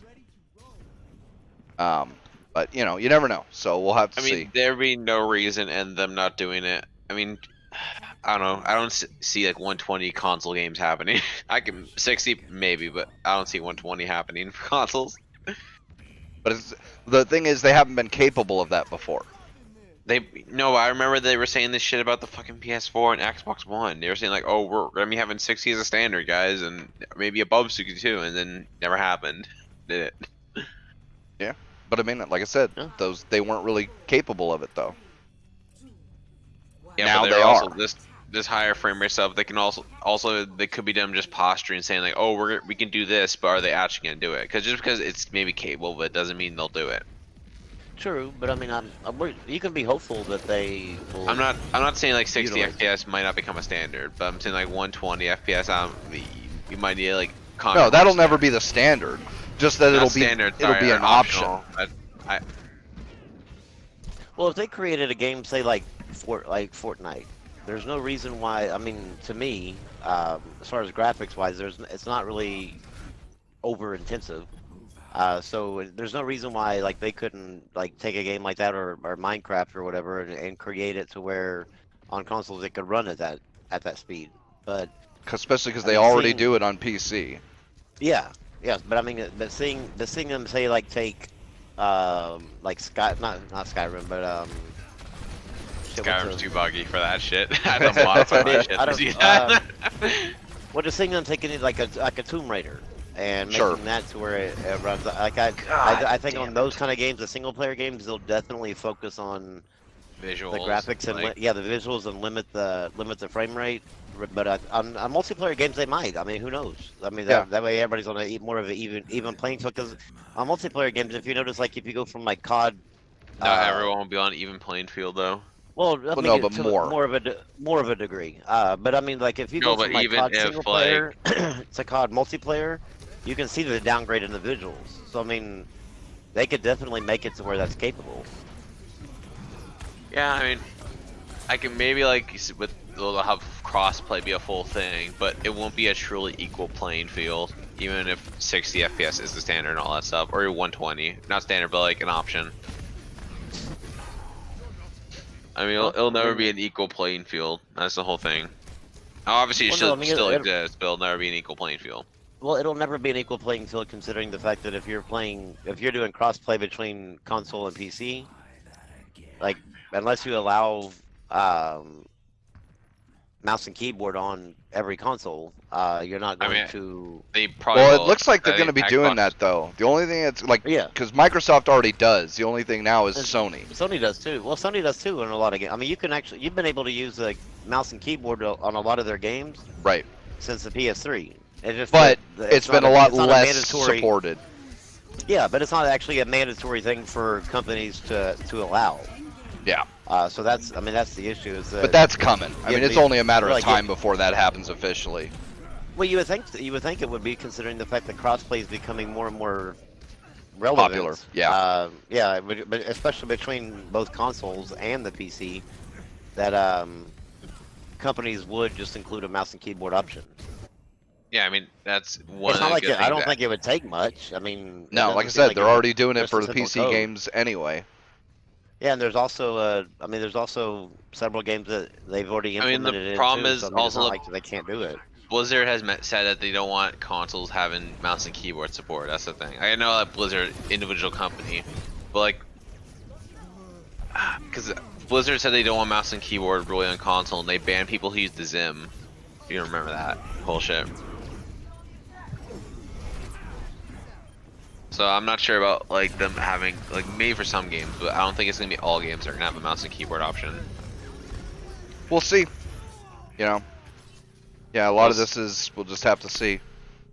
And then they're Yeah. talking about like, cause I don't know, man. They're talking about like also expanding it to mobile, and it's like, yeah, I think we're pushing hard at using allowing phones to play with everyone else too. Yeah, I mean, Yeah, the phone thing is And I know that's Got, because I got an emulator, and oh wait, can I say on stream or no? Hey, I you don't can say care. that. Your I ass got on an this thing, emulator. not mine. I got an Android emulator to play a bit of Tricoldy online. I got rid of it after because I don't like Call of Duty online. But the very first game I played, I got 90 and 0 kills. First game I played. That's why I don't think it's equal, because I was facing a bunch of people using their iPhones as shooting. well, yeah, things, that's and I you know, just crushed especially them. like controller versus keyboard and mouse. That's one thing. Phone versus keyboard and mouse. That's another thing altogether. Like that's not even the but- same ballpark. no. Yeah, no. like I could see them expanding it like crossplay, but people are talking about like everyone's gonna be able to play together from their phones to consoles and PCs, and I'm like maybe consoles, but phones, yeah, we're pushing it, guys.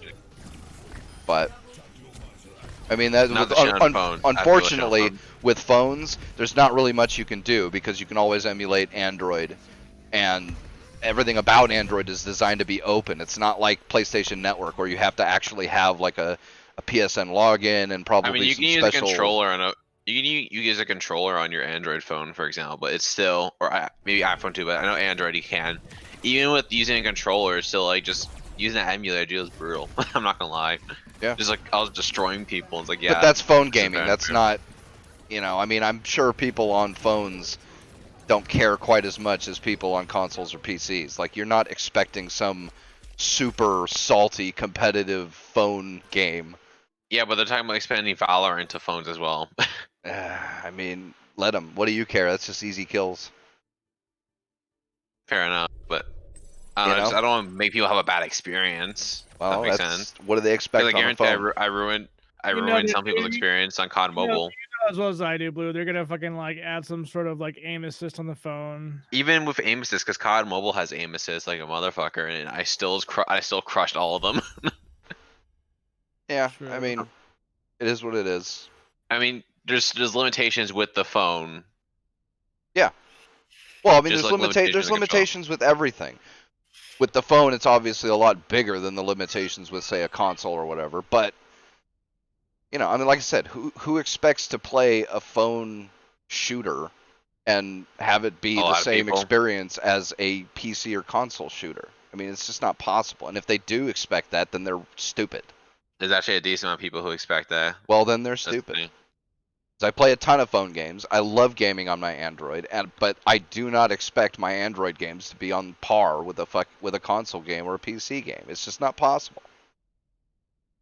Even Minecraft. I mean, like, Minecraft is one of the simplest games ever, and it's still like, not only is the game itself not quite the same, but just like the experience. I mean, it's not the same as when I play it on PC. How could it be? You're doing your controls with a touch screen. But mobile gaming is really popular. That's the thing. Yeah, And I'm well, worried the companies might try to chase that money. It's easy access. Who doesn't have a phone? I mean, the dude at Blizzard might have been an asshole about it, but he wasn't wrong. Yeah, but no one wanted fucking where the hell Diablo, whatever that shit was called. No one wants that. Here's the thing, right? Because I would have been totally. Do you know how many games that try to clone Diablo on the phone, and they all suck at it? Like, there's one, and it's not even quite the same as Diablo, but it's close enough. Zenonia, the Zenonia series. I loved them, and they were awesome. They were full-on RPGs, action, 2D top-down type stuff for the phone, and it was great. And if they had been able to make a Diablo that was actually pretty close to Diablo for the phone, I'd have played the shit out of it. But no, it's 10-cent garbage. It's just another clone. That's the most of the mobile market though. Yeah, it's tough because you got to sort because I got a bunch of games on the phone that are just fucking awesome. They are full on awesome Like games. 2 games, they're awesome on the phone. No, dude. Knights of Pen and Paper, Implosion, Zenonia. Oh Jesus, man! There's so many. I'd have to go grab my phone to read them all off, but there's plenty of them. The problem is finding them because there's so many just garbage ones that make you pay to keep playing and shit like that. But I mean. Well, Like there's I only said, 2 it's games a bigger on phone. the phone, so. But in other news, Zen 3. So AMD has caved, and they said they are enabling support for Zen 3 on 400 series motherboards. Although it is going to be a little weird. But it's not double Yeah, wide. let's melt those sockets, boys. Let's melt them. So, like, Asus and all them have come out, and they've said that you can, for either B450 or X470, you can get the BIOS, the new BIOS that'll come out, that will enable Zen 3 support. However, you have to, one, prove that you've purchased a Zen 3 product. Fair enough. How do you prove that? Like, just sending them like a receipt, invoice number or something. Because technically it's a beta BIOS. They don't want to give it to anybody who doesn't have a Zen 3 chip, and this is for the second reason, or for the second, well, whatever. For this reason, that once you update it, you cannot downgrade it. and using this BIOS will disable support for a bunch of, like, probably all of the Zen 1s. And maybe even some Zen 2s, who knows?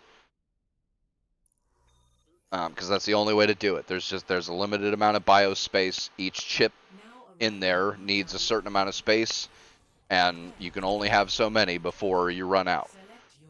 So they're going to have to disable support. If you want to use a Zen 3 chip with your 400 series board, you're going to have to lose a bunch of support for some older chips. It'll probably just be the entire Zen 1. I mean, because who's going to be using a Zen 1 chip with a 400 board? But I mean, that's the trade-off. So, but they are doing it. So they listened, man. I got to give it to AMD. I mean, I expected this was what was going to happen anyway, even if it was just going to happen through the board manufacturers. But what's the side effect going to be? Like, you can't downgrade, and you can't use Zen 1 chips or whatever other chips are no longer supported. Yeah, but people will just complain about that as well, even though they might not even be using Zen 1. Well, but that's the catch-22. I mean, you can't please everybody, and this is why they're not just letting anybody download it. Is because they don't want people doing that shit and then fucking things up. It's like, no, if you got a Zen 3 chip, you just contact us, we'll give you the BIOS, and you're on your merry way. Yeah, but, I mean, I'm talking about, like, because Rim jokingly said, like, Rim Racer, you're talking about, like, people's sockets melting? Or no? Yes, actually, because okay, so here's the thing. Anytime there's an incremental upgrade in the CPUs, and with AMD is doing, like, it's a little dangerous. Not for the user's health or anything, but for the hardware. So, like, when you overclock things, every overclocker knows they're running this risk of damaging their socket, damaging their motherboard in one way or another, because the silicon can only handle so much, alright?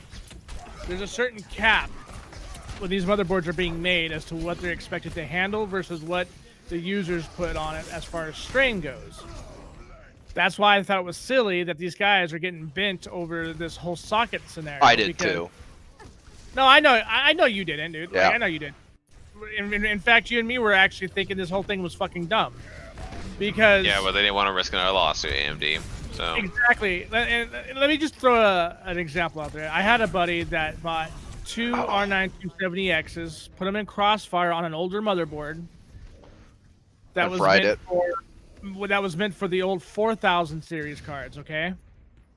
He tried it, and he burned up both of his fucking graphics cards. Well, yeah, if people try this with their old gen motherboard and then their fucking new CPU burns up or the motherboard burns up, then they got exactly what they deserve. Well, no, okay, here's the thing, right?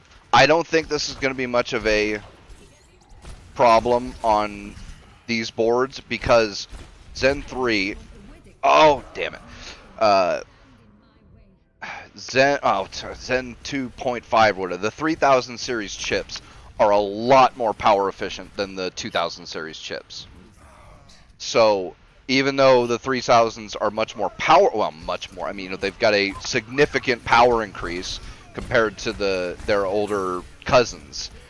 They use less power. Like, I think the 2700X tops out at like 150 watts, something like that, 125 if you get it all core up to like 4.2 or 4.3, whereas the 3700X I think tops out at like 95, 100, something like that. It's quite a bit less wattage. So especially the X470s. Now the B450s maybe, but on the other hand, the B450s also can handle quite a bit of wattage too. I mean, there's plenty of people running 3700Xs, 3600Xs on a B450 board. So yeah, you probably wouldn't want to put an 8-core on a B450 for sure. But that kind of goes without saying. But the X470s, they got beefy VRMs, so I think it'll be okay. Now it was a smart move of them to only say this for the 400 series boards for sure, because their VRMs were not. I mean, they weren't. There were some of them that weren't bad, but they weren't. That's the thing. The 1000s don't take as much power as the 2000s either, because the clock speed difference is just too much. So, but yeah, I think especially the X470s, they'll be able to handle it. So, it'll be all right. But again, you know, it's like how many people are gonna do this, really? You know, it's. I would be interested to see how many people were trying to run a 2000 series chip on a X370 or a 3000 series chip on an X470. Like, I'll bet you it's not a whole lot. I mean, most people, they buy a new CPU, they buy a motherboard to go with it. You know, you just want it. You want the extra features, you want whatever, you know, enhancements from like the VRM or anything like that. You know, there's a whole lot of there was quite a bit of difference between the X370s and X470s, and same thing with the 470s and the 570s.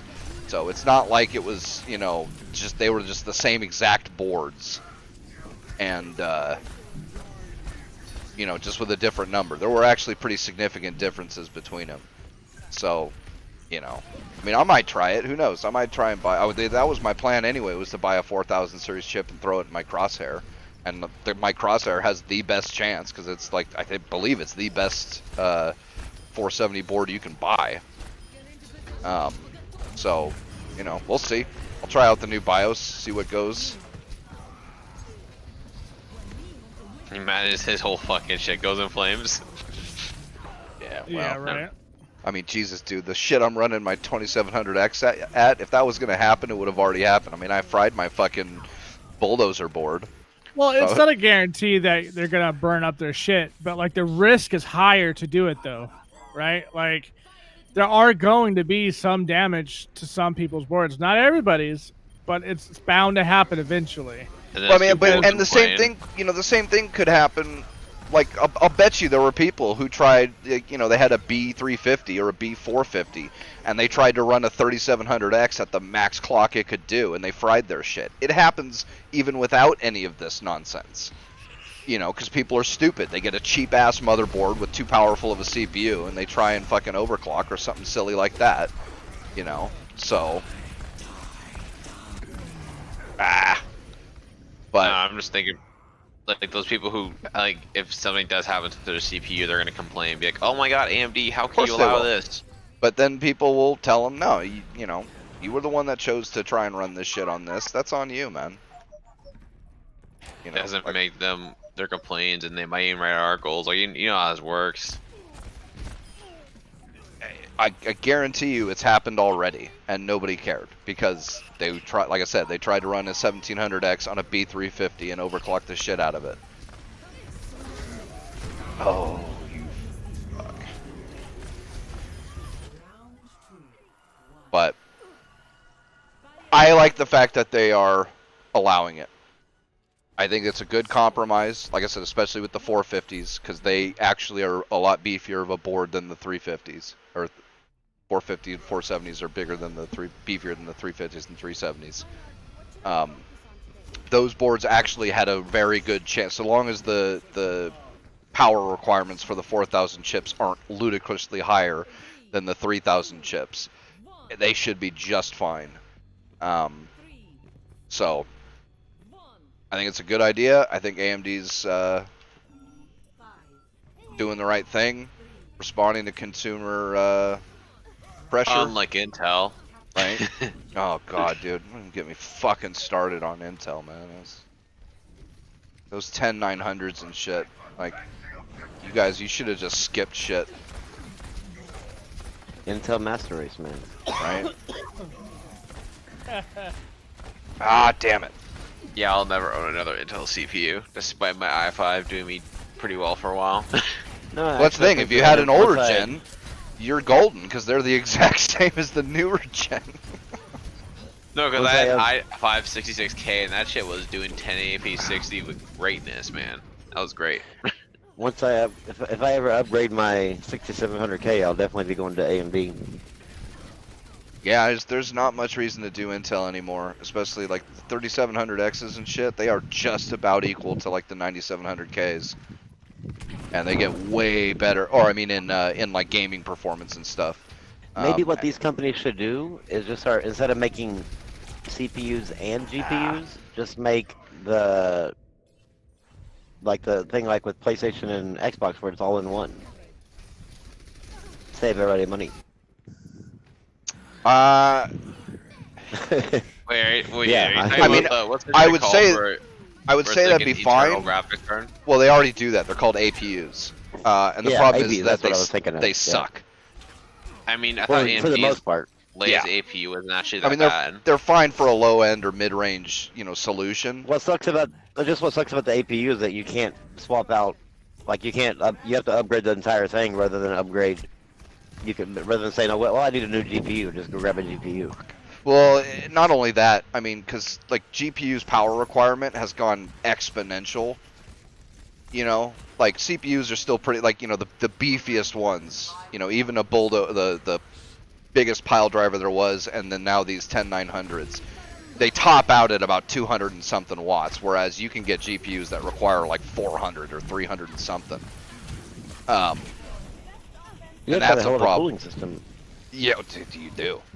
The other problem is that it's not just like there are some very special requirements for GPUs to get to be at peak performance. One of them is like their memory bus, and there's just no. I mean, there probably could be a way, but what you would say, could there be a way they could actually do that? I'm sure there is, but the problem That'd be is like it'd be super expensive. To get Yeah, true. because the memory in a video card is just designed for bus speed. That's fucking it, because it needs to be able to transfer that shit from the GPU. The whole reason GPUs have internal memory is so they don't have to worry about the bus transfer speed from the hard drive all the way to the GPU.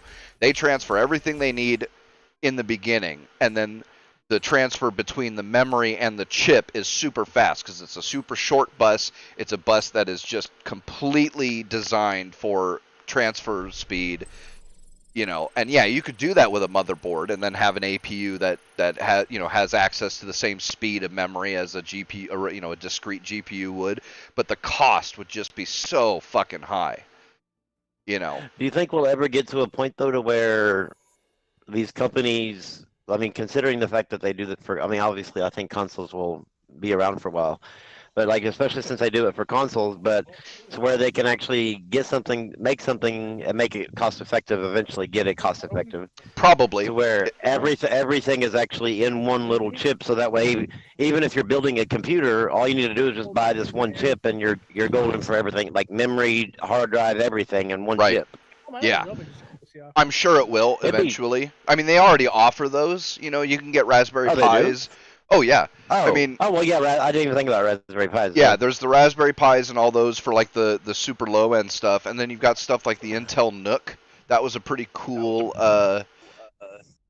thingamajigger where it was a Intel CPU with a Navi GPU. I think it had memory slots, so you could, it didn't have built-in memory, and it didn't have built-in hard drive, so you put an M.2 drive in it and you put some memory in. I mean, it came with it, but they were slots, so you could either upgrade or expand or whatever, but it's pretty close.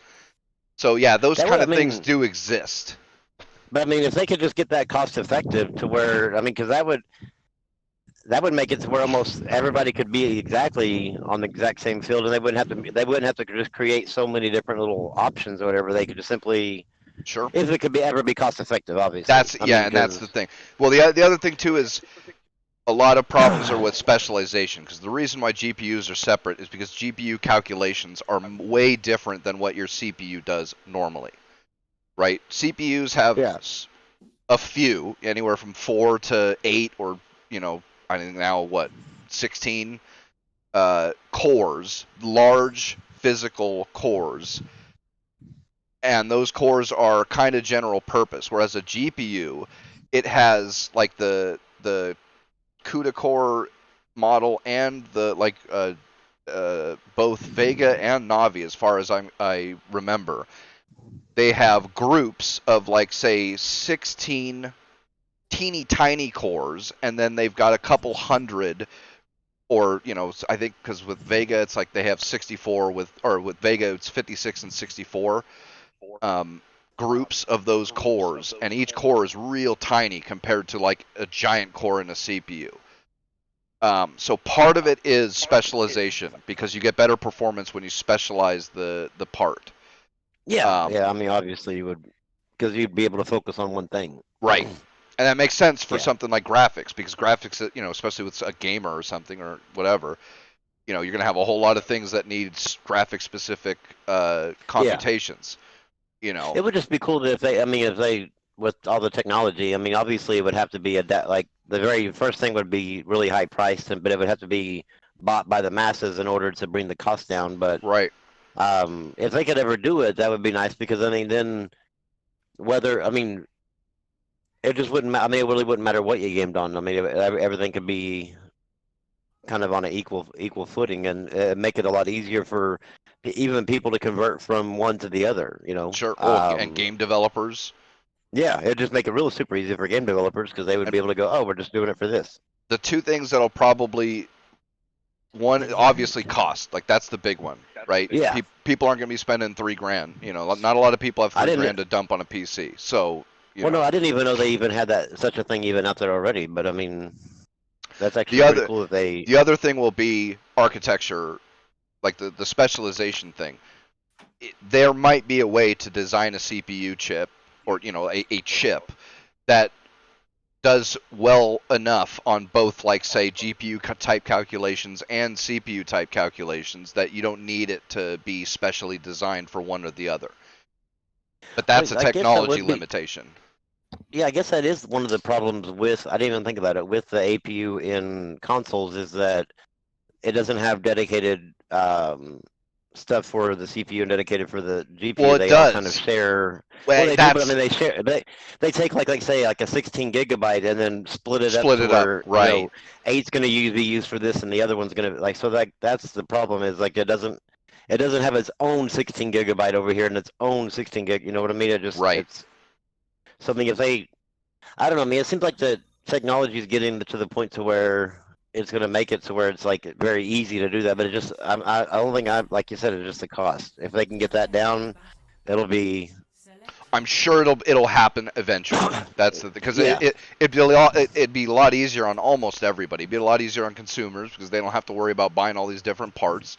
It'd be a lot easier on software developers because they're not going to have to program a bunch of different shit for a bunch of different stuff. It'll be a lot better on manufacturers because they're not going to have to, even if they offer like 3 or 4 different tiers of these, like, you know, all-in-ones, that's still a lot easier than offering 4 to 6 different GPU models and, you know, so many different memory chips and so many different motherboards for different sockets and all this, that, and the other, you know. So, yeah, it's the markets naturally push in this sort of direction anyway. I mean, there's a reason every single cell phone looks the same as every other cell phone. Yeah. You know. That's what I mean. It just seems because the cell phones use it, the consoles use it. It just the PC portion, I think, is the problem. Mainly because of the workstations. I think not really the gaming portion, people. Right. But the workstations are need more dedicated stuff. I think that's where the problem actually lies. Is the people using it for, you know, actual graphics processing or whatever like that, to where they need more of a dedicated format. Yeah. I mean, it could be, you know, it naturally, when it evolves, you know, you keep sort of this stuff because, like, gaming PCs are actually pretty, even a low-end gaming PC and a high-end gaming PC of the same generation are actually pretty similar to each other compared to something like, say, servers, right? Because servers, you can have so much different stuff.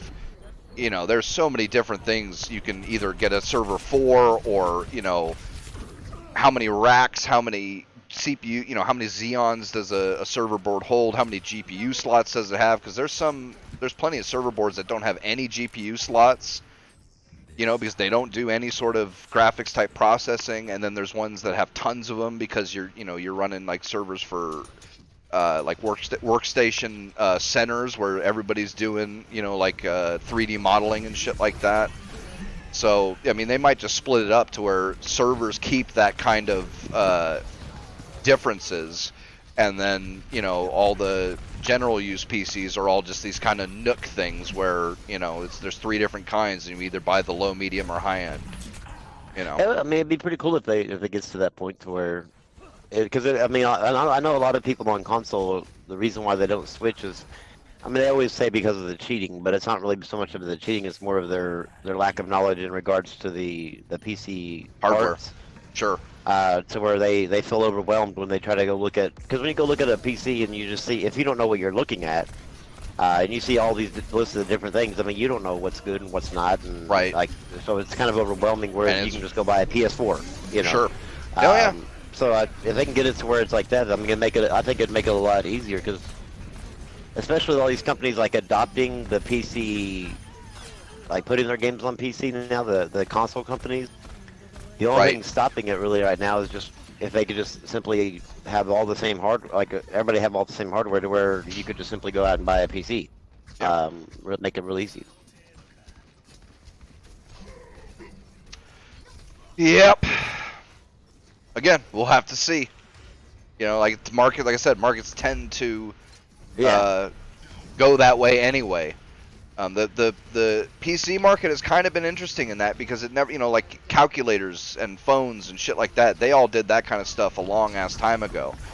The problem is that PCs are a lot more specialized. But, you know, like I said, it's a lot of it is technical difficulties. They always talk about you have like so many billion PC gamers, but it's basically that many PCs out in the world. But I mean, the majority of the PCs out in the world are being used as workstations and stuff like that, more so than gaming.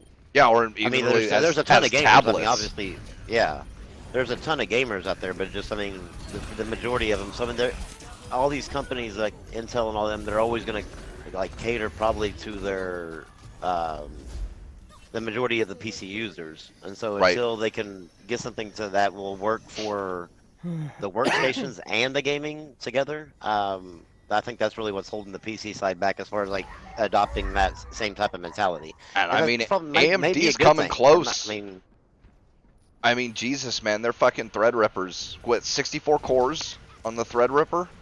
yeah, And the bitch only uses like 300 and something watts? That was Yeah. insane.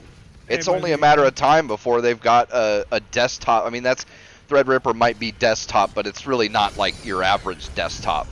But it's only a matter of time before the average desktop chip has fucking 60-something cores and who the fuck knows what else. You know, and that's practically a workstation. I mean, you know, that is more powerful than some of the other AMD workstation chips, like the previous gen Epics. Because some of those only had 32 cores or something silly like that, or maybe it was 64. I can't remember. So I don't yeah, know. When I heard that was insane. running the answer to the question, can it run Crysis, has finally been answered. Because did you hear about that, where they had Crysis running with software GPU emulation on a Threadripper? So that, I thought that was fucking amazing. But you know, so all right, Blue. Now's your chance. Yeah, fuck Say H3H3 everything you want. piece of Yeah, human go trash. ahead. What a piece of trash. You know, like, Keemstar's trash. Like, let's be honest, Keemstar is trash. They're both. But H3H3 is fucking garbage. Like, Keemstar is trash, but H3H3 is, like, worse than trash. I don't know. Like, I think they're fuck both this worse dude. than trash. I But just think No, they're because both. whatever, Keemstar is a bad guy. Who cares? He's kind of funny, but more importantly, he's a bad guy. Like that, everyone knows this, but you have to start this controversy. But I'm fucking H3H3. Keemstar's a bad guy. I've never done anything bad, and I just run a mediocre podcast. And also, I'm gonna make sure advertisers leave YouTube again, because the first AppHawk wasn't bad enough, guys. Like, fucking kidding me. Fuck the H3H3. Well, Anyone who likes him, you are an idiot. You have with H3. I mean, it's two millionaires fighting over. Yeah, some fair enough. stupid But, Twitter yeah, but beef. the, I mean, yeah, but the problem is the thing is though is that they don't give a shit, because like, why? I mean, obviously that's what sucks about both of them. That's why I think both of them suck, is that they're both multimillionaires, and they're fighting knowing the aftermath is going to hurt multiple people, not just themselves. But they've already made their Keemstar's millions. not even gonna get hurt by this, because Keemstar is basically invincible. Nothing hurts that dude. I don't know. Well, losing Keemstar- losing G Keemstar's- Fuel is a pretty big blow. Yeah, but Fair Keemstar enough.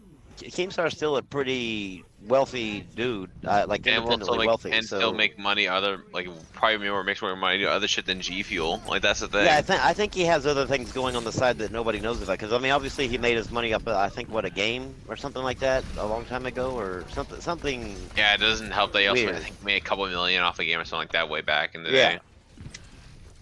And so I mean, if he invested correctly and used everything correctly, I mean, He did he's because he was. golden. I'm And sure he was a lawyer at one point in his life. So you know that Ela or H3H3, they're golden. They just bought like a $10 million home.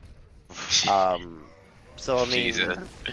I don't know. I really have a hard time feeling sorry for either one of them losing a sponsor, but at the same time, is I know the aftermath is going to hurt so many. Yeah, like, that's say what that I'm bothered by. Recording or anybody getting up there to the point of being able to get a sponsor, you almost have to be squeaky clean now. 'Cause when two high-profile YouTubers go after each other, it's not like say me going after you and us doing videos. Two high-profile ones like that, all the brands were watching. Yeah, and it's ruining YouTube for everyone else because you had Pokimane do this to fucking It's a Gundam because she couldn't take the fact that he was making fun of her simp fan base. Yeah. It was like, Well, and literally went why- after a sponsor because she's a fucking awful human Pokimane. Why I don't care. would She's I mean? awful. Okay, I'm not saying that she's not awful, but if you were Pokimane and you had somebody Make damn fun it, of your I hate fan people- base. Yeah, well, you had somebody make fun of your core business that has made you the multimillionaire. You would defend that business. Yeah, but I say Gundam- what she did is trash. Yeah, I mean, especially because It's a Gundam is having a really damn hard time with YouTube. But I mean, it's trash, and I hate it. But I mean, I can understand her doing it because he's No, basically going after her sponsor. Yeah, but the problem is, it's like people who are sims for Pokimane don't watch It's a Gundam. That's the thing. They, Oh, no, they have I their own get it. No. audiences. Yeah, I know. I mean, I get it. I mean, I get what you're saying. I agree 100% with you. But and in essence, he went after her sponsor because her sponsors are definitely all her simps, and so He- and she went after it. he's making- It's a bullshit. It's a bullshit thing all the way around. Like all these I damn disagree with YouTubers that. and Twitches. Him making fun of her fans, like, oh, like her fans, I would go homeless just to give you money, Pokimane. You're telling me you can't make fun of that? Not even the slightest? No, I'm not saying that you can't. I agree with. I'm agreeing with you. Thank you. I'm just saying that, Ridge Wallet is paying, whatever that brand deal he never disclosed what it was, but whatever it is that he lost, is paying his bills. Those simps are paying her bills. So I mean, in essence, it's almost the exact same thing as Old Spice versus G Fuel. Yeah, but also I just her want, fans, but she's a lot. She's just the only thing I don't like about her is she's a Awful lot human? bigger. Well, no, a lot bigger, and picking more, like punching down a lot with It's a Gundam, because he's nowhere near the level of where she's at. yeah, because I hate that shit. Because it's like you have like everyone got mad at Leafy because he was always hitting under, but you have like fucking Pokimane always hitting under, but she gets away with it scot free every time. JC, I don't watch I any know. of these assholes either. Like, this is why I Oh don't, yeah, I don't either. care. I don't watch them Okay, either. I just like, see the I get- I just no, see the Pete. drama. I get that, Pete, but you're telling me the whole like this is affecting other YouTubers. You're telling me that's not a big deal in the slightest. No. Like this isn't no, a no. scuffle. Hold up. That's first off, that's not what I said. Second off, you're right, it is a big deal. But here's the thing about that. You're acting like this never would have happened if it wasn't for Pokimane and Keemstar and fucking H3H3. I guarantee you it would. Well, for one thing, it has. Okay, we've already had 2 adpocalypses. Yeah, but do we really need another apocalypse No, right now with the pandemic? Again, we don't. But YouTube would have done this shit anyway, dude. They've been terrified of losing fucking ad revenue for forever. They've been constantly trying to church up their platform and force anybody who's not fucking spickety clean off the platform. Like, they've been doing this for forever. Like, this is nothing new. Yes, No, this I mean, this is going to happen eventually anyway. exactly. Yeah, it's Sure, but was this time like right now a really good time for it to happen? no, but like No, I but said, I it mean- would have happened anyway. I mean, it's Yeah, but was not like- during a pandemic. still going to happen no matter what, though. I mean, like it's. Yeah, but this YouTube time is is- especially YouTube- bad. I get it, but I mean, YouTube is going to the direction of all of like mainstream, and they're trying. I think they're really trying to get rid of all their independent creators. Yeah, basically, they want to become I the don't new know TV, about that. and they have been doing They- everything possible They to shove anybody out who's not TV friendly. Like they've been doing they this for embrace forever. PewDiePie. Dude. Yeah, but they embrace Only PewDiePie, because he's the YouTuber. biggest YouTuber there is. Well, that's their moneymaker. It's just like Twitch. That's just like Twitch backing up Pokimane and not really doing anything to her. Those girls that do that that's their bread and butter. That's where a lot of money is made for Twitch. Doesn't make any less shade. I mean, it doesn't make no. It does not make it right. I'm not like condoning what they're doing. I'm just saying that that's their business. That's their business model is like I'm not going to hurt my money. Now, if their reaction to Pokimane and stuff like that ever translates to other people losing, it happens. Well, I mean, I'm talking about like it hurts them in the pocket. That will eventually cause them to, to actually change their tone towards these girls that are there just for the Sims. But I mean, until that ain't that never happens, gonna happen. Yeah, it's so. no, I you mean, know. yeah, but until they're- that happens, I mean, it's just like if you go to, I mean, Yeah, but porn's Twitch not is like a huge moneymaker. Twitch is trying to ban the word simp, though. That's another thing. They're there to protect their interest, their business interest. Yeah, And Sims I don't are in agree their with it. business interest. Yeah, they're definitely in their business interest. So I mean, you're talking so about we should just be happy that we're not No. doing this anymore. no, Come on, no, dude. you're Come on. taking.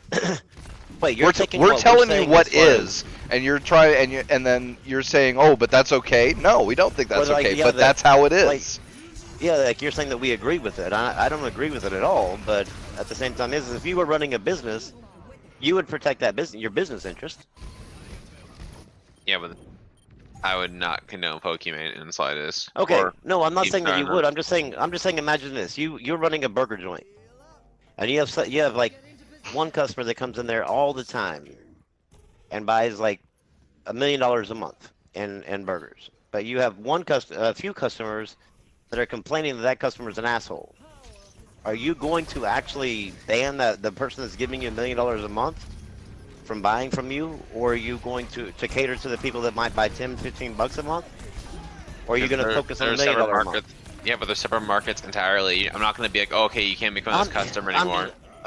I'm using it like as an extreme example. I'm just saying that that's what they're always going to protect, the thing that draws in the most money for them.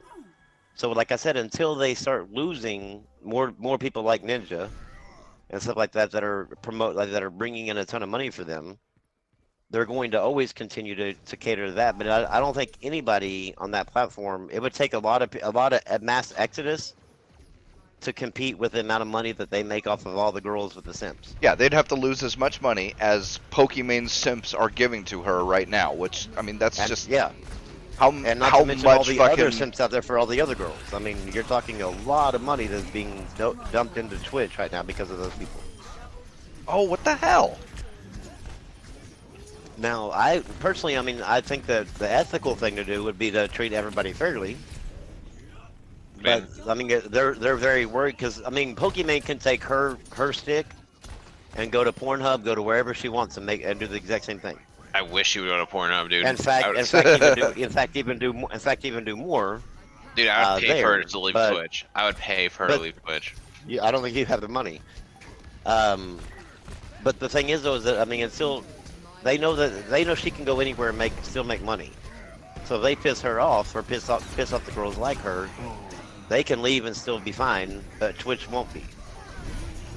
So that's until So if they that lost, dynamic, until that dynamic changes, which I don't see it ever happening.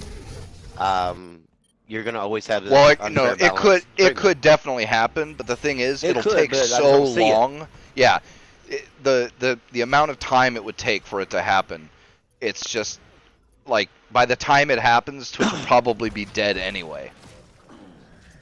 I mean, it would like right now, like if you have Ninja, like the way you like Ninja left, and then you just have, you still have all the other big, like large gamers on there, large whatever. But if it would take all of them or the majority of the bigger ones to leave in order to hurt them in the pocket enough to Yep. make a difference. Yep. But one at a time leaving doesn't hurt them because they can always, like, for a ninja leaving, they can bring in 2 or 3 more Pokemains and make up for that money. But if they had a Yep. mass exodus at one time, and they all stated it was because of this reason, then they would, Twitch would be forced to change their policy. But until, I mean, do you see that many creators leaving Twitch? It's the I same don't thing know, with man. YouTube. The way YouTube's bullshit is. I mean, if everybody, like, if say like YouTube's different than Twitch though. Like Twitch no, is I'm at just the no other way. I'm competitors, and also just a minute. contracts exist, bro. Just a minute. What I'm saying though is if like how YouTube was pulling their bullshit and they had Vimeo and all this stuff like that, all these other video sites. If like say PewDiePie and all the larger creators had just abandoned ship and jumped over to like those other the small competitors, even though they had problems, but with all the money they brought in, they could fix all those problems. But if they did that, then YouTube would have been forced to say, okay, wait a minute, I don't want to lose all this money, so therefore I'm going to cater to the people that created the platform rather than large corporations. But the large corporations and all that stuff can pay a hell of a lot more money than what like PewDiePie and H3H3 and all them can bring in. So I mean that's the downside. You're fighting against. It's always the money. It always comes to capitalism. It's always going to come back to what's making a company money. And until it starts affecting their bottom dollar, you're always going to have the problems that you are complaining about. And no, I don't think it's fair. No, I don't think it's right. No, I don't agree with it. But I mean, I think I guess you can't make sense anymore. If you still go on Twitch, like you, I don't. If you still go on Twitch to watch or even stream at all, then you're not making a statement. Like you need to solely focus on Mixer or whatever other streaming site or whatever, in order to get your views somewhere else, and because you can only speak to them with your views or your usage. Yeah, pretty much. I don't stream, and ever since like I'm moved off Twitch, I haven't used Twitch since. So I mean, I'm just saying that's the only way to affect the change with these companies, and quite frankly, the amount of simps that are I guess all these incels, the amount of incels there are in the world, it's going to be hard. It's going to be very. Sims. Well, I'm not saying that it is. But I'm just saying the amount of the incels there are that's going to be paying, thinking this girl's taking care of, or caring about her, caring about them or whatever. It's fighting a losing battle. Yeah. Sadly. I mean, you shouldn't. I don't think you should use the word incel for that because incels don't like thoughts. Sims are different from incels. The dynamic is more different. I don't know, man. I don't want to get back into like semantics. I mean, yeah, you know what I was referring to. I know you're referring to, but it's just dynamics. It's different, like between the two groups. I don't know. I don't deal with either one of these groups because I don't really identify with either one of them. I don't have anything in common with either one of them. So I don't get involved with them to know what they are and what they aren't. I just know that they're pathetic people. Paying a lot of money. But yeah, and they have a lot of money. I mean, usually these simps and stuff like that are very wealthy people that just can't. They're the nerd that went through high school that still grew up to be the nerd in adult life. Yeah, basically. That can't. Yeah, I mean the fat girl, or let me say the fat guy that could never get a girlfriend in high school. He's still fat in life, but I mean he's working and making a ton of money, and so he doesn't have anything to spend it on besides some girl on the screen going, "Oh, thank you so much, Robert, for your donation." And here's the whatever. I mean they get that adulation, and they go, "Oh, okay, well that girl likes me." The day Pokemon turns 30 will be the best day of my life. I'm just saying. 30? Because her the fucking wall, man. The wall is disappear. Undefeated. The wall has undefeated. As long as she keeps her looks the way they are, then yeah, but age is a bitch, ain't it? age is a bitch. I mean, she's definitely going to go out of her prime. But the thing is, though, is that money is also a bitch, and she can fabricate her looks. Yeah, but then how much? Well, but see, here's the thing with that though. There's always a younger and prettier. Well, yeah, there is. I mean, her comeuppance will happen eventually. If I was a female, and I found this market, and I was good looking enough for this market, I sure as hell would exploit the shit out of that market. Because if you can make, say, $100 million in like a 5-10 year span, or even $10 million, you don't have to worry about your comeuppance coming. Because once you're done, if you invest it correctly or took care of True. yourself correctly, you're good to go for the rest of your life. Yeah, And but so- then they become angry, lonely feminists that ruin They everyone's do. life. Oh, I'm not. Yeah, they definitely do. I'm just saying that. I mean, you can't. I don't fault the player in the thing. I fault the game. The game. Yeah. And It's I mean, you Fair can't. enough. You really can't hate her for using. I still hate her. What God gave her. I don't like her character, but I mean, I don't know. Sure, I she's just- alright looking. I still hate well, her. I that's think she's a that's garbage what. person. See, this is what gets me, right? Like, because I mean, I hate thoughts, but I understand them. And too. yeah, Yeah, me if I too. was one, not a. If I was Yeah, a you thought, are but a if thought. if I was if I was an attractive young woman, I cannot say that I wouldn't be tempted to fucking do the same thing. But Yeah. what gets me the most is they act like they're big shots.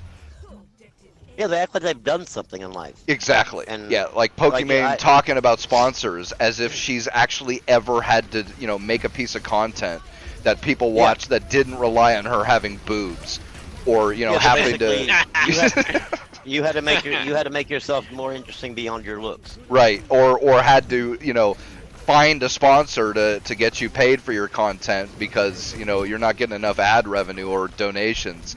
Like, yeah, you haven't done any of these things, so who the fuck are you to be talking about what sponsors do and don't do? Like, that's what irritates me the most. And what I don't understand is the correlation with a sponsor somehow agreeing with the viewpoint of the person they're sponsoring. Right? Like, that How needs does to that end. work? It's like, I mean, if you run a commercial on Fox News, does that mean every single company that runs a commercial on Fox News is a conservative now? This is what gets me, man. Like Like, I don't know how understand YouTube it. is Like, it falling doesn't into make this sense. trap. Yeah. I don't know either. how It does not make a damn bit of sense. No. Yeah, because I'll everybody tell you, knows that, Burger King does not endorse Fox News just because they played during Fox News. Like, They this is just how know that's where the advertisements viewers are. work. Yeah. They go where the viewers are, and if your viewers are, I mean, now I can understand them like making like say white national, like say if they made a hanging of a black man from the white nationalists, say yeah, I can definitely understand not putting an ad on that. But for the wide range of all their creators, whether it be a problematic opinion, like a conservative opinion, or a far left opinion, like it doesn't really matter what the hell commercial plays. Right. Like I can guarantee you, Raid Shadow Legends doesn't agree with half the content their fucking ad plays on. Fuck no. You think It's a- they give a dude. fuck? No, It's a but fucking like, meme. yeah, well, that's what I'm saying is like, no, when did that become a thing? And it's Where only with we- YouTube too, and like Twitch well, and shit. Well, and Fox News as well too, because I mean they all went after like Tucker Carlson's that? like sponsors Right. because they're like, you support white nationalism? Like what? First of all, he's not a white nationalist, but I mean at the same time, it's like, how did you correlate a fucking ad because people are watching the content as somehow I endorse the content? Like no, they Yeah. just want people to see their damn ad. Like whenever Well, I if you think ran a part of it is commercial- YouTube. Well, I think that, but I think that if half these people are the same, like simp things or these lonely ass feminists, but if they ever created something in their life, they would understand don't. that hey, They're I fucking want as many cockroaches. people to see it, I want as many people to see it and know about it, and not I don't really like they would play it on whatever the hell they wanted to play it on because they were like if there's like this guy's getting 400 million views a month. And this other guy's getting, 200 views a month. Why would you choose your ad to be the 200 views a month because he has the right opinions? Like, who gives a Right. shit about his opinions Yeah. as long as you care about the people watching? The thing is, Ramo, that won't happen because these people who do this type of shit are cockroaches. They're not cockroach Well, yeah, parasites. I mean, I get it. but- I just don't know. I don't know. I've never understood why these companies are bowing to social media pressure, considering the fact that, No Twitter the boycott data- actually worked. well, the data shows that only like 5% of Americans are actually on Twitter, and only 2% of the 5% are actually active users that could create 90% of the content on Twitter. Right. So I don't understand, like, if with that information in hand, Why does a company ever care what Twitter says or whatever hashtag says? Just go, you know what? We don't endorse anything and move on. Just Yeah. like Yeah. our ad isn't about endorsement. Our ad It's is a about bubble. I mean, that just the gets to views. the I whole just deep problem with social media and all that stuff. It being a until small bubble. well, yeah, but I mean until these companies start standing like these companies, whether they be sponsors or whatever, until they start standing up to the outrage, they're never. I mean, nobody's ever seen it. I mean, because all you got to do is basically make up some bullshit, take a clip out of context, and give it to a give it to a company, and they're gonna go, "Oh God, no! What? As long as they get enough people on Twitter retweeting it, it just Yeah, makes no damn sense what the hell these companies are doing. whatever. I I've guess. never, I never thought we'd ever get to a point to where companies just bow to pressure from people that never. It's like the same thing with these gaming companies putting all this dumb shit in there. They're putting all this dumb shit in there for a core group of people that likely don't even fucking play games. Yeah. I It mean, just because of social media pressure. It just doesn't make sense. that's just gonna. I guess that's gonna have to change eventually of time. But I don't Eventually, know. I mean, I think we just got to go through this period, and then eventually it'll get back to, you know, life as we once knew it, where Sure. you could watch a Burger King ad and not think, well, my God, Burger King must love Friends. You know, I mean, I mean, Must you're not wrong. sometimes- I mean, I never was watching Friends and thought, well, every commercial that goes in there they must all watch Friends. They know, must I all just- watch Friends. I mean, it's just, The I CEO don't of know. Friends is like just watching fucking. yeah, the level of logic that you had, the mental leaps that you have to make that connection just is weird. I don't understand what social media has done to people. Like it's made people weird. It made. And Dawn, I don't think that she was. I don't think she wasn't No. called a thought a lot of times. I don't think on It's a Gundam video, but I think she was actually featured in one of PewDiePie's thought videos. Yeah, she was, and she Yeah. fucking deserved And it. She's that's definitely where- been called a thought. Yeah, that. But being in PewDiePie's audience under the label thought is where a lot of this came from because his audience is so damn massive. Yeah, and also Um, her audience and his, they don't like collide at all. So that's No. why Pokemon can't touch. Like that's why. Like here's the thing. Like no one, like the people who watch It's a Gundam like me, are not gonna stop watching It's a Gundam because fucking Pokemon's a Well, no, garbage I mean, piece of human most trash. Most people that go back and forth aren't their audiences don't To overlap begin with. much. I mean, because that's of the whole fact that thing. If your audience is overlap, that means you're making pretty similar content. And usually. they don't make similar content. Their Yeah, audience not at all. But I think that's where the thought thing came from with her, and then I mean, obviously she was called a thought more, but it became high profile at that point. And then Yeah, but she hearing fucking it deserved it, continue, so. yeah, I'm not saying she doesn't. I'm just saying hearing it continue. I think is where she what she was referring to as far as being called a thought a lot of times. Yeah, but Again, if I the don't watch her Gundam content to know or. but if a Gundam just disappears, that's not gonna stop her from being called a thought. Oh God, well no. It might make it worse. So Oh, it definitely would. Oh yeah, because I mean it's the Streisand effect. I mean, knowing that And- she doesn't, everybody knowing that she doesn't want to be called that is just reinforced her being called that. yeah, but in this, I'd be all for that to a certain extent because fuck her. Like honestly, I hate H3H3, but I can deal with him like just not like ever existing. But fucking, I hate Pokemon. Like I really dislike her now. Like I'd always disliked her, but this doesn't help. Yeah. So- No, I mean, I never liked her. Oh, I never yeah. liked any of these bitches or Yeah, fucking me neither. H3H3s or whatever. I don't know. Yeah, I never listen to watched H3H3 a little bit. Like Keemstar, I never fucking liked Keemstar. H3H3 is a like say whatever you want about Keemstar, but H3H3 is a grandstanding fucking bitch. Well, to me, H3H3 is always the reason why I've never liked him. He's always seemed like he's Always acting above the fray. above Fuck the- him. above the criticism that he lays out himself. Him acting like he's above everyone else. Like that's some and- stupid but, shit. Like say whatever on I- Keemstar, but he's I not said like the same- pretending to be yeah, above I said the same everyone. thing about Keemstar though, because Keemstar is the exact same way. But I don't watch him. I mean, I look at Keemstar's channel as the National Enquirer of YouTube, and But the thing is, H3 just his content does not appeal to me at all. Like in I don't defense see of him funny. Keemstar, he's more self-aware, and H3H3 isn't. I Isn't- don't know, man. I've seen him arguing with a bunch of people, and Yeah, well, I mean, I don't trust know I've if him seen I him. buy politically. I that. don't know why you're listening to political opinions from Keemstar. No, That's a not- different no, matter. No, no, I've not- seen no. I mean, I've seen him lay out the like what H3H3 said is like he'll accuse you of something, and unless you can prove that you didn't, and he'll force you to try to prove that you didn't, or therefore you did. I mean, I've seen him like he did that to the quartering. Like, well, you flagged this guy's video. What? Like, where the hell are you even coming up with that? Yeah, And then the he proves two that. that I've saw that were really bad was the thing with him in the quartering, and then the thing with him and Sargon. And both of those times, Yeah. he's just sitting there saying, "Oh, you did this and you did this," and it's just like, no, they didn't. Like, Yeah, it's kind of like the whole Michael Flynn thing. They came up with the crime to charge him with, and then they tried to prove it late. They tried to make him disprove the fabricated crime in the beginning. right? And the same thing with like that's what he does. And I don't know. I just don't. That's why he's like the National Enquirer to me. Yeah. So I mean, I just don't. I don't care about his opinion or his channel or and H3H3. He I has still like that consider same. H3H3 worse in a lot I of don't ways. know. I just think he has that same humor that what's her name, that Lily Singh, that it caters to a Stupid younger people. audience. Yeah, stupid people. So I don't know. I just don't. I've never watched any of their content, and It's a Gundam.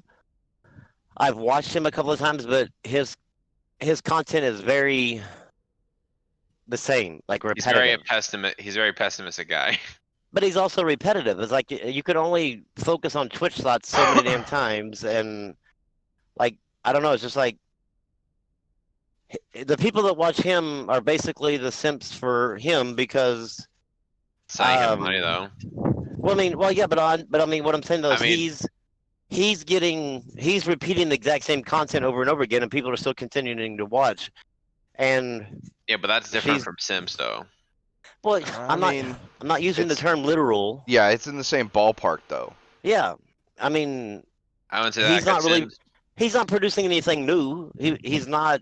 He's doing the exact same thing over and over again. Like you can just basically take his content, and then look at all the Twitch shots and just put their picture on the damn thumbnail, and it would be the exact same video. So I mean, it's just. I mean, his followers go to him in the same way that the simps keep going to the thoughts. They want to see him make fun of the thoughts. Exactly. While the simps want to go to the thoughts to see the thoughts. Yeah.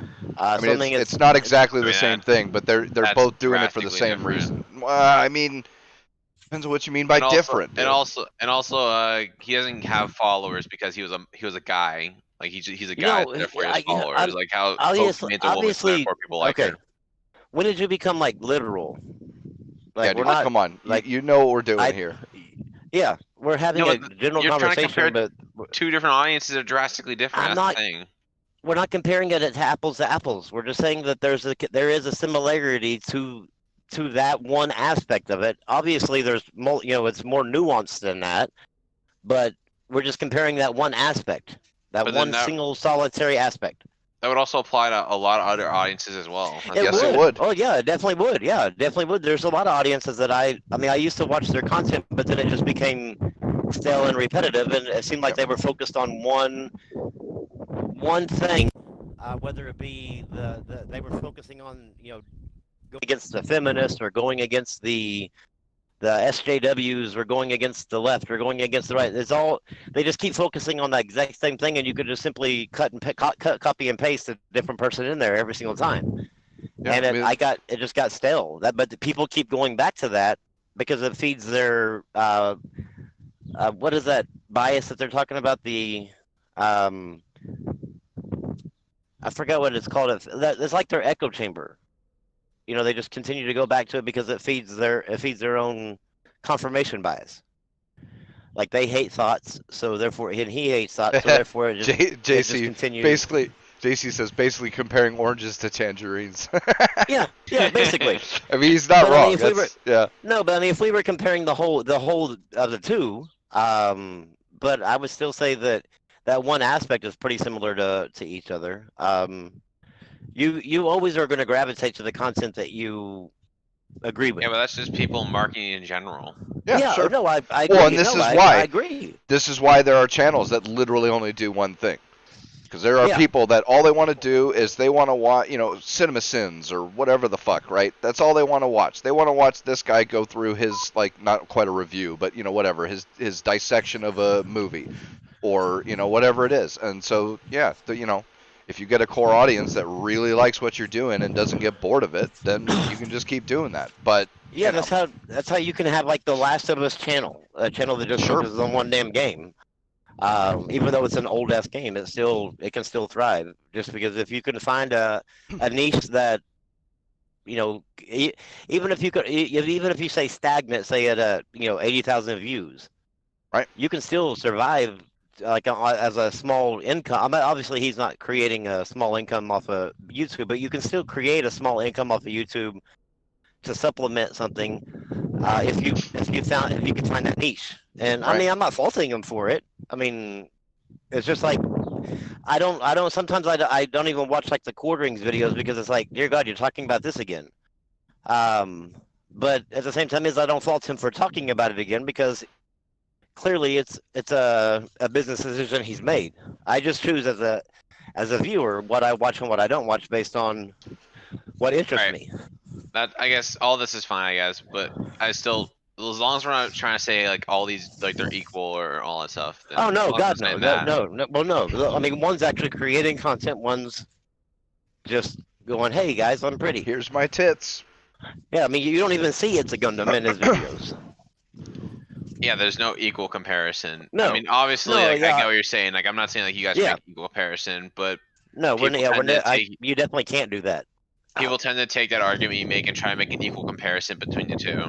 Oh God, well that's kind of idiotic at that point.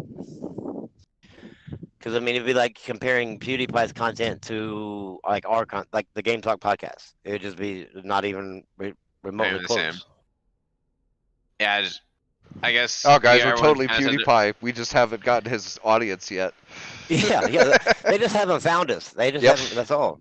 Gotta keep plugging I mean- away. We'll be as big as he You gotta is post on someday. when he start posting on the PewDiePie subreddit. Yeah, if you like PewDiePie, check us out. We're just like you, only different. I would even argue though that like even PewDiePie's fans create more content to Pokimane. Yeah, I mean, Create, they in his definitely create more subreddit, content. yeah. Yeah, I can definitely agree. Especially with, have you seen some of the? He's got some really talented people following him. Oh yeah. Like as far as those drawings of people they do on him, like damn, like these people are fucking talented. I want to meet these people. And also, like he just posted like a picture of him without his shirt on. Now everyone's doing JoJo references for him, compare him to Dio. I think it is. Like his audience is creative and intelligent, and I don't want to say intelligent because I'm trying to say they're not. I'm not trying to say like they're these inline galaxy brains, but they're definitely not even comparable to Pokemon's simp-based audience, even in the You can definitely say that he has like the brightest 9-year-olds ever. Exactly. Dude, don't underestimate those 9-year-olds. They'll fucking rise up. Watch out. Bruh, 4chan, dude. Don't piss him off, dude. Oh dear God, 4chan is amazing. Like I want to. Could you never imagine think. Could you imagine if the 4chan people ever became detectives? Right? This is what I'm We saying, would have, bro. like, The FBI should crime just rate would be outsource the low. 4chan. Yeah, crime rate would be so fucking low. Nobody would do anything because like you wouldn't even post a picture at all. Well, we use Camera phones 4chan would no longer be a thing. We actually we use 4chan to find out if 9/11 was actually an inside job. And you don't even have to even post a picture with 4chan. You can simply just make a post and they can dissect where that post was actually made from. Oh yeah, your sentence And structure kinda- indicates that you're in this Yeah. part of fucking this state. Oh, dude, Yep. it'd be over. It's insane with how like I just want to know who the hell is behind those people on 4chan because The problem is, dear God, I do not want to that- piss them off. It's like it's a gout. I don't say it's a gout. Like it's a collective mind. Like crazy enough, you can compare it to like the collective minds. I just think it's a StarCraft. I just think it's a group of hackers that are like anonymous and shit like that that just can get into information that It's a the huge layman group of can't people see. that encompasses everything, and then it's all over. Because with the internet, you can actually find people really easily. At the internet, crazy enough. well Like, it yeah doesn't I take a can't. super hacker to find people a lot of times. But I mean, no, but like you're talking, it does create take a super hacker to go, well, like where they did with what they did with Shia LaBeouf, yeah, obviously. where he What? posted a damn screenshot and they were like, "Oh shit, that thing's in this country right here is within this square block," and I'm like, No, that's scary. Yeah, I mean, They're amazing. Whoever's behind it. I just yeah, think that the U.S. government needs to employ 4chan and just say to hell with paying detectives. Just outsource it to just 4chan and let just get them rid of let the them. FBI. We Yeah. don't need you guys anymore. Yeah. No, all you need is 4chan. They'll find you. They'll Yeah, make but your life. They can. That's the reason why I don't want to piss them off. Because I mean, if you ever pissed off the people on 4chan, they can make your life a living hell.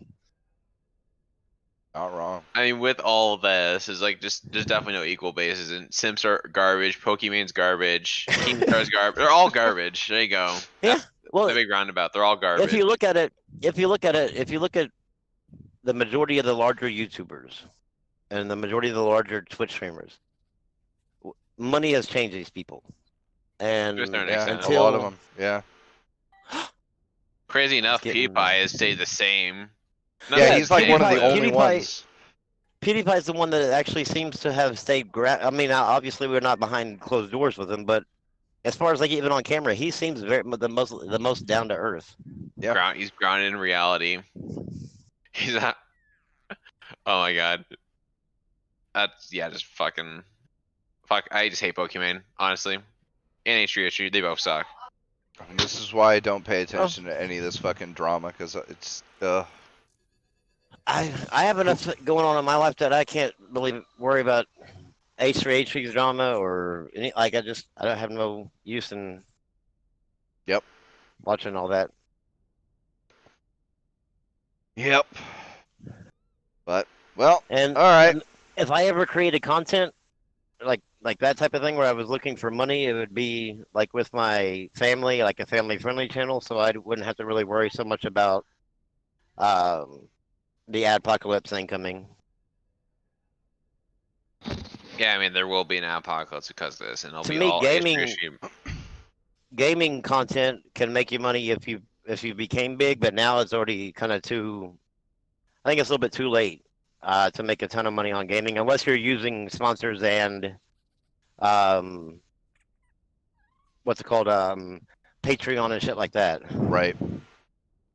Well, there's But There's to gonna make money be off of YouTube right now is kind of hard. well, that's the and there will be a shift. Eventually, YouTube is going to choke its creators so much that people just go somewhere else. Oh yeah. The thing Yeah, I is mean, that it hasn't happened enough yet to where like you said with Twitch, there needs to be an exodus of people like the Quartering, Sargon. Like if a few dozen of them moved, then YouTube would just collapse overnight. I mean, not overnight, but it wouldn't take long. But that's the thing. They still allow their videos, and they can still get sponsors and Patreon. So it's there's no incentive for them to move. But as soon as there would have to be a person that put up a video upload site that would be comparable to YouTube, but actually like stand for free speech and stand for diverse opinions. Yep. And and it won't cave under pressure to get a mass exodus. And I just don't see anybody at this point with a Google controlling as much as they do. Yeah. They even control the search results. So I mean, if you did create a company that would compete with YouTube, do you think they're really going to show your search results higher? No, than but YouTube? here's the thing, right? Most people don't actually search for videos on Google. Well, like, yeah, I know, but I mean, just to get your company known, though. I mean, if you sure. I mean, the SEO on it would be pretty hard to get. So I mean, Yeah, that's the big hurdle is going to be getting enough big people, and getting enough spotlight to where like I said, the Quartering, Sargon, a whole bunch of people like that, if they all moved and then all their followers realized and knew they moved and then started spreading the word, that could possibly be enough to get enough people on there. But that's the thing. It's just not going to happen until YouTube gets so restrictive, and they're just not quite at this point. But I mean, even if YouTube gets that restrictive, it's also going to take all these other companies like Subscribestar and everything else in order to.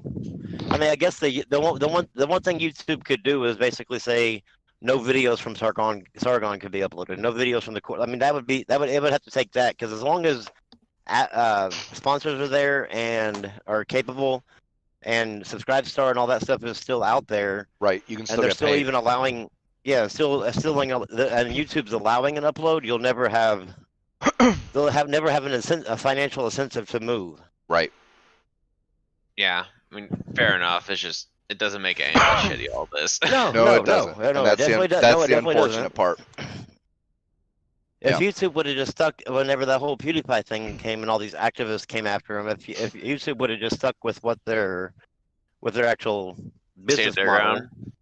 yeah, stood their ground, I think that you would see.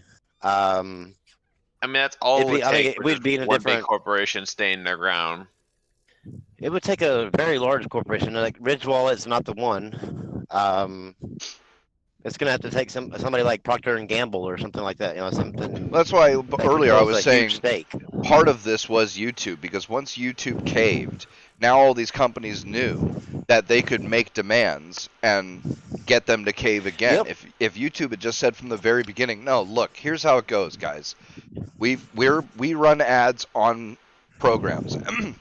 And maybe they could have even done it like, say, there's 18 plus content and there's everybody content, and you can pick, right? You don't want to be shown on adult only content. All right, fair enough. Yeah. But other than that, we're not gonna, it's a random algorithm. You pay for ad space. We put your ad on random videos, and that's just gonna how it's be. Dude, you think any company, Coke, is gonna say no? We're not gonna advertise on the most giant fucking internet platform ever. Fuck no. No. Just like No, nobody no, is. Just like even if some football player in the Super Bowl doesn't have great opinions, like any company is going to not advertise during the Super Bowl because of that. Yeah. Fuck no. Or they're not, or are they not going? Are they going to, like, say if Michael Jordan was a flaming right winger? Do you think that throughout his career he wouldn't have all those endorsement deals? That doesn't mean that they endorse what he says. They just know that that's his name is going to bring a shit ton of money. Yeah. And so I mean, if YouTube started this, Yep.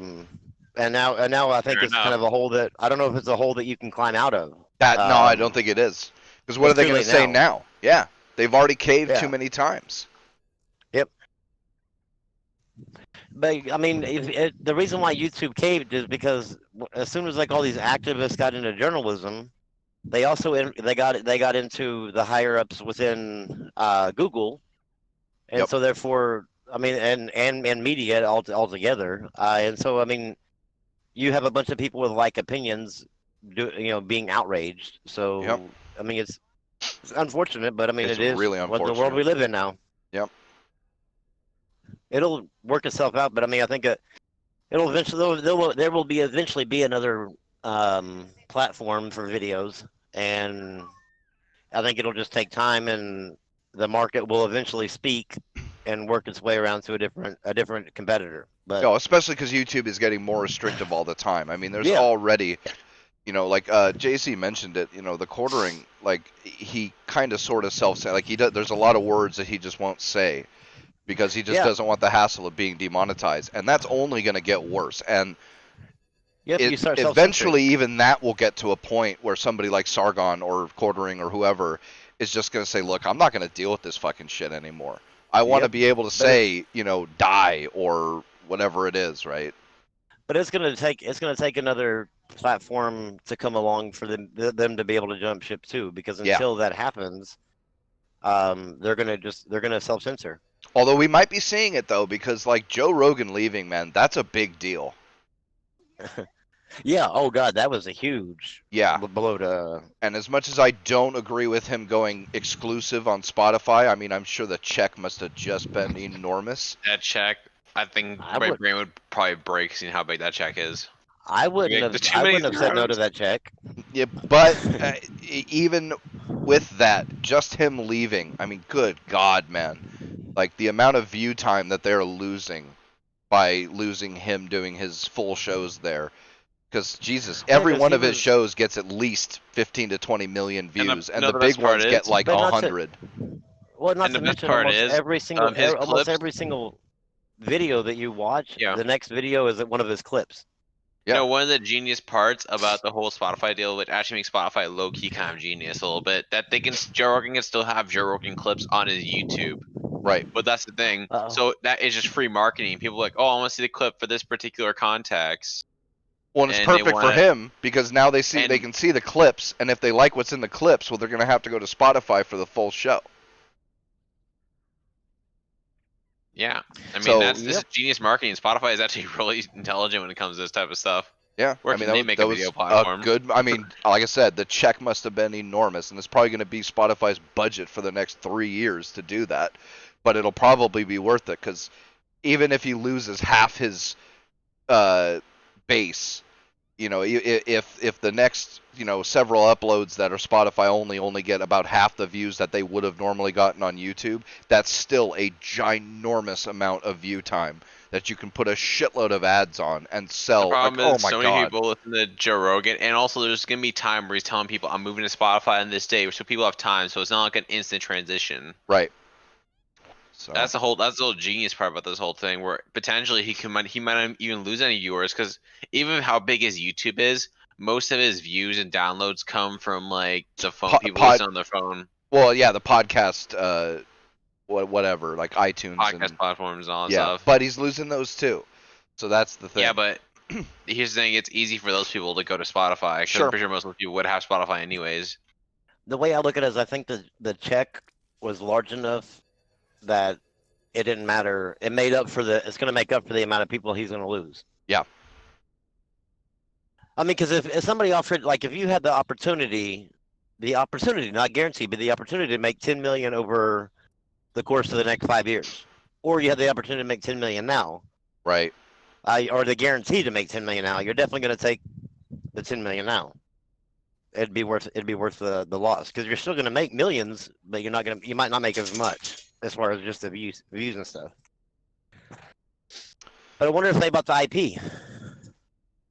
I mean, Well, he says that they will have zero control, like all that shit. right here. So he's only gonna be able to go on there or host himself on there, right.